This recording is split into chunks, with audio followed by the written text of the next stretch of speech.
नमस्कार आज परिक्रमा को आपण मानक स्वागत गोटे कथा अच्छी जे when the going gets tough the tough gets going अर्थात परिस्थिति जितेबाला कठिन और जटिल हुए जो माने सशक्त मनीष से माने परिस्थिति को दृढ़तार सहित सम्मुखीन हुए आमे गत 1.5 वर्ष धरी ताठू अधिक समय धरी गोटे वैश्विक महामारी सहित लड़ुचु ए समय रे अनेक दिन पर्यंत तालाबंद रहुची अनेक दिन पर्यंत जो लॉकडाउन शटडाउन कहूँ चली जहाँ अर्थनैतिक कार्यक्रम ताहा विभिन्न माने व्यवस्था जोगु ये जो कटकणा जोगु बंद रहुची ता सत्वे केंद्र सरकार जो भली भाव में लोकाभिमुखी नीति आपणई एवं जो भली भाव में जहाँ जहाँ जिते आवश्यकता करिसेंती आमे जदि द्वितीय लहर को भी देखा प्रारंभिक पर्याय रे समस्त को जेहेतु एटा पूर्वानुमान करा जाई पार नथला जो कष्टकर परिस्थिति दे जीवा को पड़ला तापर सांगे सांगे गोटा पर गोटे कार्यक्रम हाथ को नियागला जो भली उत्पादन को बढ़ागला जो माने दरिद्र लोक से प्रधानमंत्री गरीब कल्याण अन्न योजना प्रचलन करागला आज जदि देखिए आम जीएसटी काउंसिल रो जो जीएम अच्छी से आज निष्पत्ति नहीं अनेक गुड़िए कोविड संपर्कित उपकरण एवं औषध इत्यादि उपर जीएसटी को बहुत कमे दि जाइए प्राय 18% सबुगुड़ी को 5% को कमे दि जाइए तेणु यही भाव जो पदक्षेप नि सरकार गोटे पटे जनकल्याण भूमिमुखी जो योजना ताकू जारी रखिंट कोविड रो मुकाबला कर अपर पक्षर अर्थनीति को मध्य रास्ता को आने प्रचेषा कर आज तेणु आम विषय वस्तु रखीचु जे कोविड काल रे केन्द्र लोकाभिमुखी नीति एथिपाई आम सहित 3 जन विशिष्ट समीक्षक एवं जो माने देखुचंती परिस्थिति को अति घनिष्ठ भाव में से अच्छा आम सहित अच्छा विशिष्ट सांबादिक समीक्षक तथा स्तंभकार श्रीयुत राजाराम शतपथी महोदय तांका पाखरे अछंती अन्यतम समीक्षक श्री नारायण चौधरी तांका पाखरे अछंती अर्थनैतिक डॉक्टर प्रीतिश साहू प्रीतिश बाबू आमे जो कथा प्रथम कहूलु जे जो भली भाव में सरकार मुकाबला करुछंती गत वर्ष टू एपर्यंत समालोचना रहिबो जेतेबेले आसुची लोक माने मृत्यु मुखरे पडुचंती असुविधा होची से तो रहिबो किंतु ता सत्वे जो भली भाव में सामना करुचंती सरकार एवं आज भी जदि आपण देखिबे फेब्रुआरी रे 15 रे जो अवस्था थिला सेंसेक्स रो 52,517 गतकाली ता बढ़ी 52,643 हो जाए विभिन्न राज्य जितेबाला लॉकडाउन शटडाउन चली तेणु गोटे पटे अर्थनीतिर सुधार आ गोटे पटे समस्त जो मागणा टीका ये सबू भितर सरकार जो मुकाबला कर भर गोटे दृढ़ इच्छा शक्ति रही परिस्थिति को निज नियंत्रण को आने प्रचेषा चली आप कौन कहे देखो आपड़ जदि देखिए जिते प्रथम कोविड वेव आसला गोटे एटा गोटे चिकेन एग सिचुएसन भाई आसला कौन है जे प्रथम कुकुड़ा जमी कहते ना प्रथम अंडा से प्रथम आम जीवन को गुरुत्व देवा ना प्रथम आम तेणुक मोदी दूरदृष्टि हिसाब से जीवन और जीविका दुईटा जाकू गुरुत्व देवाई कहले से देखिए प्रथम वेव रे सरकार बहुत गुड़िए अर्थनैतिक परिस्थिति को सुधारवाई और लोक मानकर अवस्था को सुधारवाई बहुत गुड़िए पदक्षेप नहीं गोटे पर गोटे पैकेज गोटे पर गोटे पैकेज जपरिक आम लाइफ कथा कहवा जदि से कोविड हॉस्पिटल पाखर आरंभ करी स्टेट मान को अर्थ बढ़ेवा पाखर आरंभ करी विभिन्न प्रकार कार्यक्रम इवन लाइवलीहुड कथा कहवा जदि गरीब लोक मैंने जिभरी भाव में खाद्यपेय न पाई कौन प्रकार असुविधार सम्मुखीन न हूँ से विभिन्न प्रकार रेशन पाखर आरंभ कर डायरेक्ट कैश ट्रांसफर सरकार कर सेकेंड वेव रे जदि देखिए आज जोटा आप जोटा कहते ऑक्सीजन सप्लाई भी कम थिला से ऑक्सीजन सप्लाई बढ़े प्राय स्थिरता प्राय स्थिरता आसीगलानी कारण एटा गोटे आम सडनली जापर ना विश्व में कौन जगह जना नाला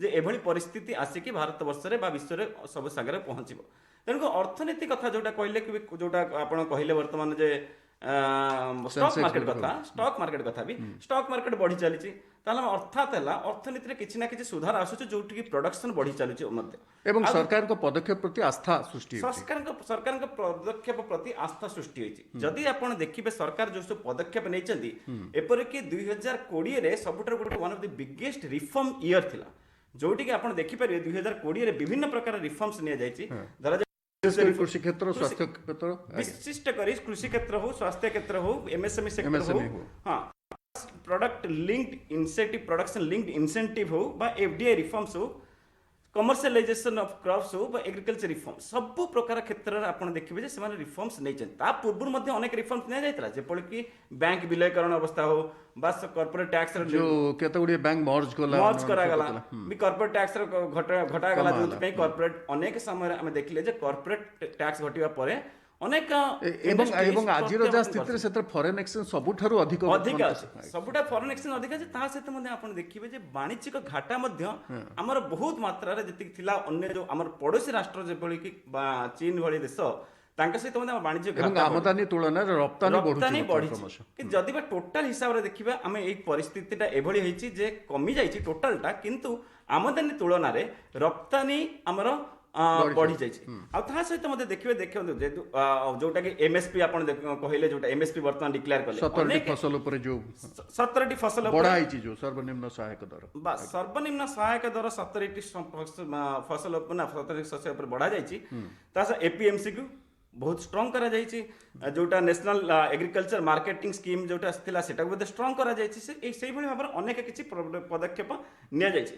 କୃଷି କ୍ଷେତ୍ର ଯୋଉଟା ପର୍ଟିକୁଲାର କହିଲେ କୃଷି କ୍ଷେତ୍ରରେ ଅନେକ ପଦକ୍ଷେପ ଏଭଳି ସରକାର ନେଇଛନ୍ତି ଯେପରିକି କୃଷିକୁ ପ୍ରୋତ୍ସାହନ, କୃଷିର ଉନ୍ନତି, କୃଷିର ଆଗାମୀ ପିଢ଼ିର ଲୋକମାନଙ୍କର ମଧ୍ୟ ଇଚ୍ଛା ରଖିବା ପାଇଁ ମଧ୍ୟ ଅନେକ ଗୁଡ଼ିଏ ପଦକ୍ଷେପ ଆମେ ନିଆଯାଇଛି। ସେ ଆଲୋଚନାକୁ ଆସିବା ବିଶେଷ ଭାବରେ ଯୋଉ ସେକ୍ଟର ୱାଇଜ ଆଲୋଚନାକୁ ଆସିବ। ମୋତେ ନାରାୟଣଙ୍କୁ ପଚାରିବି ଯେ ନାରାୟଣ ବାବୁ ଯୋଉ ମଝିରେ ଯୋଉ ଗୋଟେ କନଫ୍ୟୁଜନ ହେଲା, କେନ୍ଦ୍ର ସରକାର ଯେତେବେଳେ ଟିକା କଲେ ପ୍ରଥମ ବଡ଼ କଥା ହେଉଛି ଯେ ଗୋଟେ ମହାମାରୀ ସମୟରେ ମାତ୍ର 7-8 ମାସ ଭିତରେ ଦୁଇଟା ଟିକା ଭାରତ ବର୍ଷରେ ତିଆରି ହେବା ଏବଂ ସଫଳ ଭାବରେ ତାର ପରୀକ୍ଷଣ ହେବା, ବେଶ ସଫଳତାର ସହିତ କାର୍ଯ୍ୟକାରୀ ହେବା। ତାପରେ ଚାଲିଲା ଯେଉଁଭଳି ଭାବରେ ପ୍ରୋଟୋକଲ୍ ଥିଲା ବିଶ୍ୱ ସ୍ୱାସ୍ଥ୍ୟ ସଂଗଠନ, ସେ ଅନୁସାରେ ଯେଉଁ ଦିଆଗଲା 60 ବର୍ଷରୁ ଉର୍ଦ୍ଧ୍ୱ ଆଗ ଫ୍ରଣ୍ଟଲାଇନ୍ ହେଲ୍ଥ ୱାର୍କର, ତାପରେ 60 ବର୍ଷରୁ ଉର୍ଦ୍ଧ୍ୱ 45 ବର୍ଷରୁ ଯେଉଁମାନଙ୍କ ଅନ୍ୟାନ୍ୟ ରୋଗ ଥିଲା।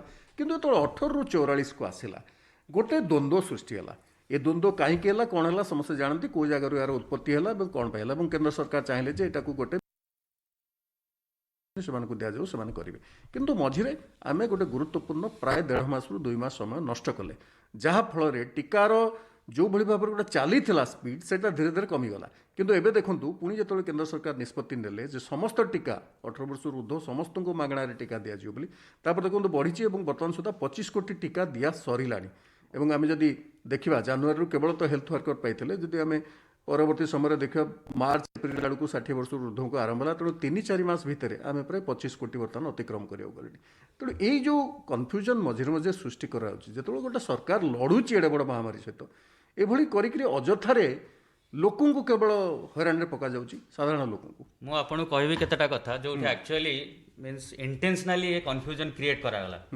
ଆପଣ ଦେଖନ୍ତୁ ପ୍ରଥମେ ଇଭେନ୍ ଷ୍ଟେଟମେଣ୍ଟ ଦିଆଯାଇଛି ବିଜେପି ଟିକା ଆମେ ନବୁନି, ତାପରେ ଆମର ଦିଲ୍ଲୀର ମିଛ କଥା କୁହାଗଲା, ଅଣପୁରୁଷ ହେଇଯିବେ, ଏଇଟା ହେଇଯିବେ, ସେଇଟା ବହୁତ ମିଥ୍ୟା ଆରୋପ କରାଗଲା ଯେ ଆପଣ ଇଭେନ୍ ମୁଁ ଦେଖିଛି କିଛି ଲୋକ କହିଛନ୍ତି ଟିକା ବାହାନାରେ ଆପଣଙ୍କୁ କ'ଣ ଦିଆହବ ନା ଅରେଞ୍ଜ ଜୁସ୍ ଦିଆହବ। ସେ କହିଲେ ପରୀକ୍ଷା କେତେବେଳେ ହେଲା ତାର କିଛି ଡିଟେଲ୍ସ କାହିଁ ଆପଣ ଜଣେଇଲେନି, ଆପଣ କେମିତି ହଠାତ୍ ଟିକାକୁ ମାର୍କେଟ ନେଇ ଆସିଲେ। ତେଣୁ ଏ ବାହାନା କରିକିରି ଆକ୍ଚୁଆଲି ଆପଣ ଯଦି ଦେଖିବେ, ଯଦି ଯୋଉ ଆଗରୁ ଆମେ ଦେଖିବା 2013 କି 14 ପୂର୍ବରୁ କି 2000 ଆଗରୁ ଯେତିକ ଟିକା ଆସୁଥିଲା ଆମ ଇଣ୍ଡିଆରେ ଟିକା ସେତେ ଉତ୍ପାଦନ ହଉନଥିଲା। ସବୁ ଯାକ ପ୍ରାୟ ଆମକୁ ଫରେନ୍ ଉପରେ ଡିପେଣ୍ଡେଣ୍ଟ କରିବାକୁ ପଡୁଥିଲା। ଇଭେନ୍ ଆପଣ ପୋଲିଓ ନିଅନ୍ତୁ କି ବାକି ଜିନିଷ ନିଅନ୍ତୁ, 10 ବର୍ଷ ଲାଗି ଯାଉଥିଲା ଆମ ଇଣ୍ଡିଆରେ ଟିକା ପହଞ୍ଚିବା ପାଇଁ। ସେମାନେ ବ୍ୟବହାର କରିବେ, ତାପରେ ଯାହା ବଳୁଥିଲା ଆମକୁ ଦଉଥିଲେ। କିନ୍ତୁ ପ୍ରଥମ ଥର ପାଇଁ ଯେତେବେଳେ କୋଭିଡ ଆସିଲା, ଇମିଡିଏଟଲି ଯେତେବେଳେ ଆମ କୋଭିଡ ସଂଖ୍ୟା ମାତ୍ର 1000 ଖଣ୍ଡେ ଥିଲା, ଗୋଟେ ଟାସ୍କ ଫୋର୍ସ କ୍ରିଏଟ୍ କରାହେଇଗଲା ଯେ ଟିକା କେମିତି ତିଆରି, ତାପରେ ରିସର୍ଚ୍ଚ ଚାଲିଲା, ତା ପାଇଁ ଫଣ୍ଡ ଆଲୋକେଟ୍ କରାଗଲା, ଗଭର୍ଣ୍ଣମେଣ୍ଟ ସବୁ କରିଦେଲେ। ଇଭିନ୍ ଯେତେବେଳେ ଟିକା ପାଇଁ ଚାଲିଥିଲା ରିସର୍ଚ୍ଚ, ସେତେବେଳେ ତା ସପ୍ଲାଇ ଚେନ୍ ମଧ୍ୟ ତା ସାଇମଲ୍ଟେନିୟସଲି କ୍ରିଏଟ୍ କରାଗଲା। କିନ୍ତୁ ଅନଫର୍ଚୁନେଟ୍ ଆମ କଣ୍ଟ୍ରିରେ ଆମ ଅପୋଜିସନ୍ ଏମିତି ଅଛନ୍ତି ଯେଉଁମାନେ they want to drag it down. ତେଣୁ ସେମାନେ କ'ଣ କଲେ, ବହୁତ ମିଥ୍ୟା ଆରୋପ କଲେ, ବହୁତ ମିଥ୍ୟା ଜିନିଷ କଲେ। ଆମେ ଇନିସିଆଲ ଷ୍ଟେଜ୍ରେ ଆପଣ ଦେଖନ୍ତୁ ଟିକା ଦେବାକୁ ଲୋକ ଆଗକୁ ଆସିନାହାନ୍ତି। ଇନିସିଆଲ ଷ୍ଟେଜ୍ କ'ଣ, ଏବେ ବି ଆପଣ ଦେଖନ୍ତୁ ଗୋଟେ ଗୋଟେ ଜାଗାରେ ଯେତେବେଳେ ଟିକା ଦେବାକୁ ଯାଉଛନ୍ତି ଲୋକମାନେ କ'ଣ ଯାଇକି ନଈ ଭିତରେ ଡେଇଁ ପଡ଼ୁଛନ୍ତି। କ'ଣ ପାଇଁ ନା ଏଇ କିଛି ଜଣ, କିଛି ନେତା, କିଛି ଅପୋଜିସନ, କିଛି ଲିଡର, ସେମାନେ ଏମିତି ଗୋଟେ ମିଥ୍ୟା ଆରୋପ କ୍ରିଏଟ୍ କରିଛନ୍ତି, ଏମିତି ଗୋଟେ ଆଟମୋସ୍ଫିୟର କ୍ରିଏଟ୍ କରିଦେଇଛନ୍ତି ଯେଉଁଠି କିଛି ଲୋକ ଭାବୁଛନ୍ତି ଆରେ ଆମେ ଟିକା ନେଲେ ମରିଯାଇପାରୁ, ଆମେ ଟିକା ନେଲେ ନପୁସକ ହେଇଯିବୁ, ଆମେ ଟିକା ନେଲେ ଏଇଟା ହେଇଯିବ, ସେଇଟା ହେଇଯିବ, ଜ୍ୱର ହେଉଛି, କରୋନା ହେଇଯାଉଛି, ଏଇସବୁ ଜିନିଷ କହିକିରି ଆକ୍ଚୁଆଲି ଦେ ଡିରେଲ୍ ଦ ପ୍ରୋସେସ୍। ଯଦି ସେ ପ୍ରୋସେସଟା ଡିରେଲ୍ ହେଇନଥା, ତାପରେ ଯେଉଁ ନବୀନ ଯେତେବେଳେ ଆମର ଅରବିନ୍ଦ କେଜରିୱାଲ କହିଲେ ଯେ ହ୍ୱାଇ ଦ ଯେହେତୁ ଜେନେରାଲି ସ୍ୱାସ୍ଥ୍ୟଟା ଟିକେ ଷ୍ଟେଟ୍ ସରକାରଙ୍କର ଇଏ, ସେ କହିଲେ ଯେ ଆମକୁ why everybody is kept in the same bracket, we are efficient enough, we can vaccinate the whole population in 3 months, why we are not being given the opportunity। ତେଣୁ ଯେତେବେଳେ ତାଙ୍କ ପଛେ ଆଉ କିଛି ବି ଅପୋଜିସନ୍ ଲିଡର ମାନେ ସେମାନେ ବି ସେଇ କଥା କହିଲେ, କାହିଁ ଗଭର୍ଣ୍ଣମେଣ୍ଟ ଡିସାଇଡ୍ କରିବ कहीं गवर्नमेंट टीका दब, why only central government will do this, why not state government can decide. तेणु सेतबेले सेही जिनस देखिया जो आपन जो कथा कहले 1.5 मास ऑलमोस्ट जो प्रोसेसटा डिरेल करागला आम बहुत पछई गले। अदरवाइज ये 25 कोटी जगह बर्तमान आम 35 कोटी पहुंचाते। अबिका जो कंपेयर करा जाउछि जे अमेरिका रे 50% टीकाकरण हो गलानी, आमर ओनली फ्यू परसेंटेज। मु दर्शक मानक कहबी परसेंटेज रे जातु नहीं, अमेरिकार जनसंख्या मात्र 30 कोटी जतले आमर 130 कोटी। आपण सबुठु बड़ टीकाकरण अभियान भारत रे ही चलछि। हां तांकर 50% जदी हेलानी तथापि ता माने कोन 15 कोटी लोक ही नहीं चंदी, आमर जतले 25 कोटी लोक नहीं सारलेनी। तेणु से कन्फ्यूजन बाहर को आसतु एवं जो समय अवधि मध्य ता मध्य कम Right. आमर जोटा जो समय याकू दिया जाइछि। एवं केंद्र सरकार बर्तमान जो सामना को आसछन्ती एवं जो कहउछन्ती जे प्राय दिन को कोटिए बोली टार्गेट रखा गलानी, ता माने आमे जो समय रखितु डिसेंबर सुधा समस्त दो बोली निश्चय डेफिनेटली आ गोटे कथा देखंतु, ये जो आत्मनिर्भर भारत जो स्लोगन टा प्राइम मिनिस्टर नरेंद्र मोदी देइथिले बहुत लोक ताको थट्टा मजा हसेर उड़ी देइछन्ती, किंतु दीदीटा टीका आमे निजे करिछु। तापरे आउरी 3टा टीका पाइपलाइन रे अछि, 7टा कंपनी लागिछन्ती। सेटे एटा आत्मनिर्भर भारत न ताउ कोन। राजाराम बाबू आमे माने गोटे असुविधा भितर दे गलु द्वितीय लहर कथा जोटा पूर्वानुमान हो पारानी, से किए दोषी से विशेषज्ञ दायी कि अन्य किए दायी ताकू से कथा को छाड़ी दिंतु। किंतु जितेबाला गोटे सरकार सम्मुख में आम जोटा कहलु प्रथमरू जे जितेबाला when the going gets tough gets going, जितेबाला गोटे असुविधाजनक परिस्थिति आसूची सेतेबाला प्रथम कथा होचे आपण ताकू सामनारू सम्मुखीन होचंती ना लुचि चोरे कि पछपटे बाट भांगी चली जाउचंती। किंतु जणा जाउची जे सरकार याकू सामनार करचंती एवं बेस लोकाभिमुखी पदक्षेप मध्य नौचंती। एथरे कोनोसी वर्ग को उपेक्षा करा जाउ नाही। आपण टीकाकरण देखंतु, आपण औषध और अन्य जिनस को देखंतु, अम्लजान कथा आम कहलु 15 दिन असुविधा हला, किंतु ता भीतर जो भाव में सांगे सांग प्रोडक्शन को बढ़ा गला, प्लांट को ये करागला, जेते इंडस्ट्रियल यूनिट थिले तांको कहगला तमे ए बळी माने कंज्यूमेबल ऑक्सीजन प्रोड्यूस करो। अन्यान्य देशरू मध्य अणागला, जहां प्रथम क्रिटिसाइज करथिले जे आमे काई तांको टीका दउछु, सेमाने पुडी हमको सहायता कले। ए सब भीतर जणा जाउची जे सरकार को लोकाभिमुखी नीति गोटे सुदृढ़ भाव में सम्मुखीन होवा पई प्रस्तुत अछि। देखो तो आपन प्रश्न जो प्रथम भागटा थिला जे द्वितीय लहर आसिला एवं आम टे से जानी पार्लुनु डेरी है इंटरवेन करने मुझे कथार टे जहाँ प्रथम भावुली एकमत होती हाँ आम टे बोधे हेला करदेलु जहाँफल कि आम टे बहुत असुविधा हो गला। किंतु एबे मु मोर मत परिवर्तन करने को बाध्य होई यही प्रसंग उपर मु या भितर अनेक लोकों सहित कथा मुझे कहली सरकार देखो कहीं प्रथम लहर एत कथा है, द्वितीय लहर कहीं भाभी जे किसी हेनी चुपचाप घरे बसले से कहले कौन भाभी से समस्ते आप विश्वास करेंगे समस्ते गोटे उत्तर भी पाखर आसी कौन से कहले कहते कौन ये जो म्यूटेशन या बहुत सेप्टेम्बर मसरू अक्टोबर मसरू जापारे से कहले जापारे कौन करेंगे आप कौन जापारे कौनटा करेंगे गिरफ करेंगे ना कौन करेंगे कौन से म्यूटेशन जोटा है भाइरसटा आपड़ जानते 6 मास आगु कौन करेंगे कौनटा किसी तो करें टीका भी आसी नथला ना टीका भी आसी नथला। द्वितीय कथा से कहले आपनकर जो द्वितीय लहर बेले आम सब लक्ष्य कले ऑक्सीजन पे बहुत गोलमाल सब है पाटुन है सब विदेश टैंकर फांकर सब आसला से कहले प्रथम कथा हूँ ऑक्सीजन भारत वर्ष में सबुठु अधिका प्रोडक्शन हुए एक कथा नुहे आमर ऑक्सीजन प्रोडक्शन हुए किंतु ऑक्सीजन आमर प्रति वर्ष जिते प्रोडक्शन हुए बा प्रति मास जिते हुए तार मात्र 10-15% समुदाय मेडिकल ले व्यवहार करा जाए, बाकी 90 भाग केवल शिल्प कारखाना यूज करा जाए। आपण से शिल्प कारखाना जो व्यवहार होची ऑक्सीजन ताको मध्य आपण मेडिकल केस रे यूज करि परिबे, किंतु आमर तो आवश्यकता पड़े सेगला। द्वितीय कथा कौन है ना द्वितीय लहर से कहले जे आम ढिला मारदे ढिला करदेलु बोली से पचारे अमेरिका ठू कौन आम बेसी उन्नत, जापान ठू कौन आम बेसी उन्नत, ब्राजिल कोरिया एमान ठू तो आम कहले सेठी केतेटा लहर आसी कहले अमेरिका रे वर्तमान सुधा 3टा लहर आसी सारानी, जापान ने वर्तमान सुधा 4टा लहर आसी सारानी एवं जापान ने 90 भाग लोग कहते ओलंपिक्स को बंद कर दियो, परिस्थिति एति खराब से एवं जो माने कोन जे भारतीय माने को दंडा दरकार नियंत्रित करिया पे से माने अमेरिका को दीपन जो माने मास्क भी व्यवहार कर नथले से मास्क राष्ट्रपति निजे कहले जे हम मास्क खाली सेति कि नय आगे आपण विश्वास करिवे जे माने हमको टीका नै कि थटा करचंती जे ଅନ୍ୟ ଦେଶରେ ସବୁ ଏତେ ଟିକା ନେଇଯାଇଛନ୍ତି, ଆମ ଦେଶରେ ବହୁତ କମ୍ ନେଇଛନ୍ତି। ଆମର ପୁଣି ଯେଉଁମାନେ ସବୁ ଗରିବ ଲୋକ ସେ ସବୁ ତଳି ତଳା ସେ ଗୋଟେ ଗୋଟେ ଦେଶ ଉତ୍ତରପ୍ରଦେଶର ଆୟତନ ତୁଳନାରେ କମ୍, ଲୋକ ସଂଖ୍ୟା ତୁଳନାରେ ପ୍ରଥମ କମ୍। କଥା ଦେଖନ୍ତୁ, ସେ ଆମେରିକା ତ ଆମର 4 ଭାଗରୁ ଭାଗେ ଲୋକ ସଂଖ୍ୟା, ବ୍ରିଟେନ ଦେଖନ୍ତୁ, ଫ୍ରାନ୍ସ ଦେଖନ୍ତୁ, ଆଉ ୟୁରୋପିଆନ କଣ୍ଟ୍ରିଜ ଦେଖନ୍ତୁ, ମାନେ ଆମର ଉତ୍ତରପ୍ରଦେଶର ଲୋକ ସଂଖ୍ୟା ସହିତ ସମକକ୍ଷ ବି ହେବେନି। ତାଙ୍କର କ'ଣ ହେଇଛି ଆପଣ ଦେଖିଲେ? ଏବେ ବି କରୋନା ହେଉନି ଆମେରିକାରେ। ଆଜି ଦିନରେ ଦୈନିକ ଅତି କମ୍ରେ 500ରୁ 700 ସଂକ୍ରମଣ ହେଉଛି। ମୃତ୍ୟୁ ସଂଖ୍ୟା ଏବେ ବି ମଧ୍ୟ ତାଙ୍କର ଉଦ୍ବେଗଜନକ ସବୁଠୁ ଅବସ୍ଥା ଅଧିକା ଅଛି। ତାଙ୍କ ଲୋକ ଟିକା ନେଉନାହାନ୍ତି, ସେଥିପାଇଁ ଇନସେଣ୍ଟିଭ ଦିଆହଉଛି। ସେଥିପାଇଁ ଇନସେଣ୍ଟିଭ ଦିଆହେଉଛି। ଆପଣ ନିଜେ ଦେଖିବେ ୱାଶିଂଟନ ଡିସି ତାଙ୍କ ରାଜଧାନୀରେ ମାନେ ବିୟର ବଟଲ, ବିୟର ଗ୍ଲାସରେ ସବୁ ବିୟର ଦିଆହେଉଛି, ମାନେ ମିଡ଼ିଆରେ ଯାହା ଦେଖାଯାଉଛି। ଟିକା ନେଲେ ବିୟର ଗ୍ଲାସ ଦିଆହେଉଛି। ରଷିଆରେ ମଧ୍ୟ ସେମିତି ଦିଆଯାଉଛି। ସେଠି ଟିକାକରଣ ଗୋଟେ ବଡ଼ ବ୍ୟବସାୟ, ସେଇଟା ଆମେ କେହି ଭୁଲିଯିବା ଉଚିତ ନୁହେଁ। ଆମ ଉପରେ ଯେଉଁ ଚାପ ପଡ଼ୁଛି ଆପଣ ଲକ୍ଷ୍ୟ କରିଥିବେ, ଏକରେ ଆମର ଯେଉଁଟା ତିଆରି ଜିନିଷ ଗାଁକୁ ନିଆ ସିଙ୍ଗାଣି ନାଖି, ସେଥିଲାଗି ଆମ କୋଭାକ୍ସିନ୍ ପୁରା ଇଣ୍ଡିଆନ୍ ଫର୍ମୁଲା, ପୁରା ଦେଶୀ, ବାହାର ଜିନିଷ କିଛି ନାହିଁ। ଆମ ସରକାରୀ ଲାବୋରେଟୋରୀ ତିଆରି ହେଇଛନ୍ତି, ଆମ ବୈଜ୍ଞାନିକମାନେ କରିଛନ୍ତି। ତାକୁ ଆମ ଲୋକମାନେ ଚାରିଆଡ଼େ ବୁଲିକିରି ନିନ୍ଦା କଲେ, ପ୍ରଚାର ବି କଲେ। ଆମର କିଛି କସରା ସାହିବ ମଧ୍ୟ ଅପେକ୍ଷା କରିଥିଲେ ଫାଇଜର ଆସିଲେ ନେବେ। ଏବେ ଶୁଣାଗଲାଣି ଯେ ଏଇ ଯୋଉ ଭ୍ୟାରିଆଣ୍ଟ ଏଠି ଡେଲ୍ଟା ଭ୍ୟାରିଆଣ୍ଟ, ଆପଣ ତା ପାଇଁ ଫାଇଜର କାମ ଦେଖନ୍ତୁ, ଯେଉଁ ବିଦେଶୀ କମ୍ପାନୀ ଆପଣ ଦେଖିବେ, କେନ୍ଦ୍ର ସରକାର ଏପର୍ଯ୍ୟନ୍ତ ତାଙ୍କୁ ପୁରା ଶତକଡ଼ା 100% ପରମିଶନ ଦେଇନାହାନ୍ତି। ଜାଣିଛନ୍ତି ତାର କାରଣ କ'ଣ? ଆମର ନିୟମ ଅଛି, ଆପଣ ଯଦି ଔଷଧ ଏଠି ବିକିବେ, ଯଦି ଔଷଧ କାହାର ପାର୍ଶ୍ୱ ପ୍ରତିକ୍ରିୟା ହେଲା, ଆପଣ ଗୋଟେ ଆଗ୍ରିମେଣ୍ଟ ସାଇନ୍ କରିବେ, ସେଥିପାଇଁ ଆପଣ ଦାୟୀ ରହିବେ। ଆପଣ ଦାୟୀ ରହିବେ ବୋଲିକିରି। ଆଚ୍ଛା, ଆପଣ ତ ସେମାନେ କହିଲେ ଆମେ ଆପଣଙ୍କର ପାର୍ଶ୍ୱ ପ୍ରତିକ୍ରିୟା କିଛି ହେଲେ ବି, ଭଲ ହଉ ଖରାପ ହଉ, ଆମେ ଦାୟୀ ହେବୁନୁ, କମ୍ପେନସେସନ୍ ଆମେ କିଛି ଦେବୁନୁ, ଆମେ ବିକିବୁ, ପଇସା ନେଇ ଘରକୁ ଯିବୁ। ଲୋକ ମୃତ୍ୟୁ ମୁଖରେ ପଡ଼ିଲେ ବି ଆମେ ସେଥିପାଇଁ ଦାୟୀ। କେନ୍ଦ୍ର ସରକାର କହିଲେ କ'ଣ ଏମିତି ଦରକାର ଅଛି ଯେ? ଆମର ପୁରା ନିଜେ ଏଠି କୋଭିସିଲ୍ଡ ତିଆରି ହେଉଛି ଆମର ପୁନେରେ। ୱାର୍ଲଡର ସବୁଠୁ ଅଧିକ ଟିକା ଉତ୍ପାଦନକାରୀ ସଂସ୍ଥା ହେଉଛି ସେଇ ସଂସ୍ଥା।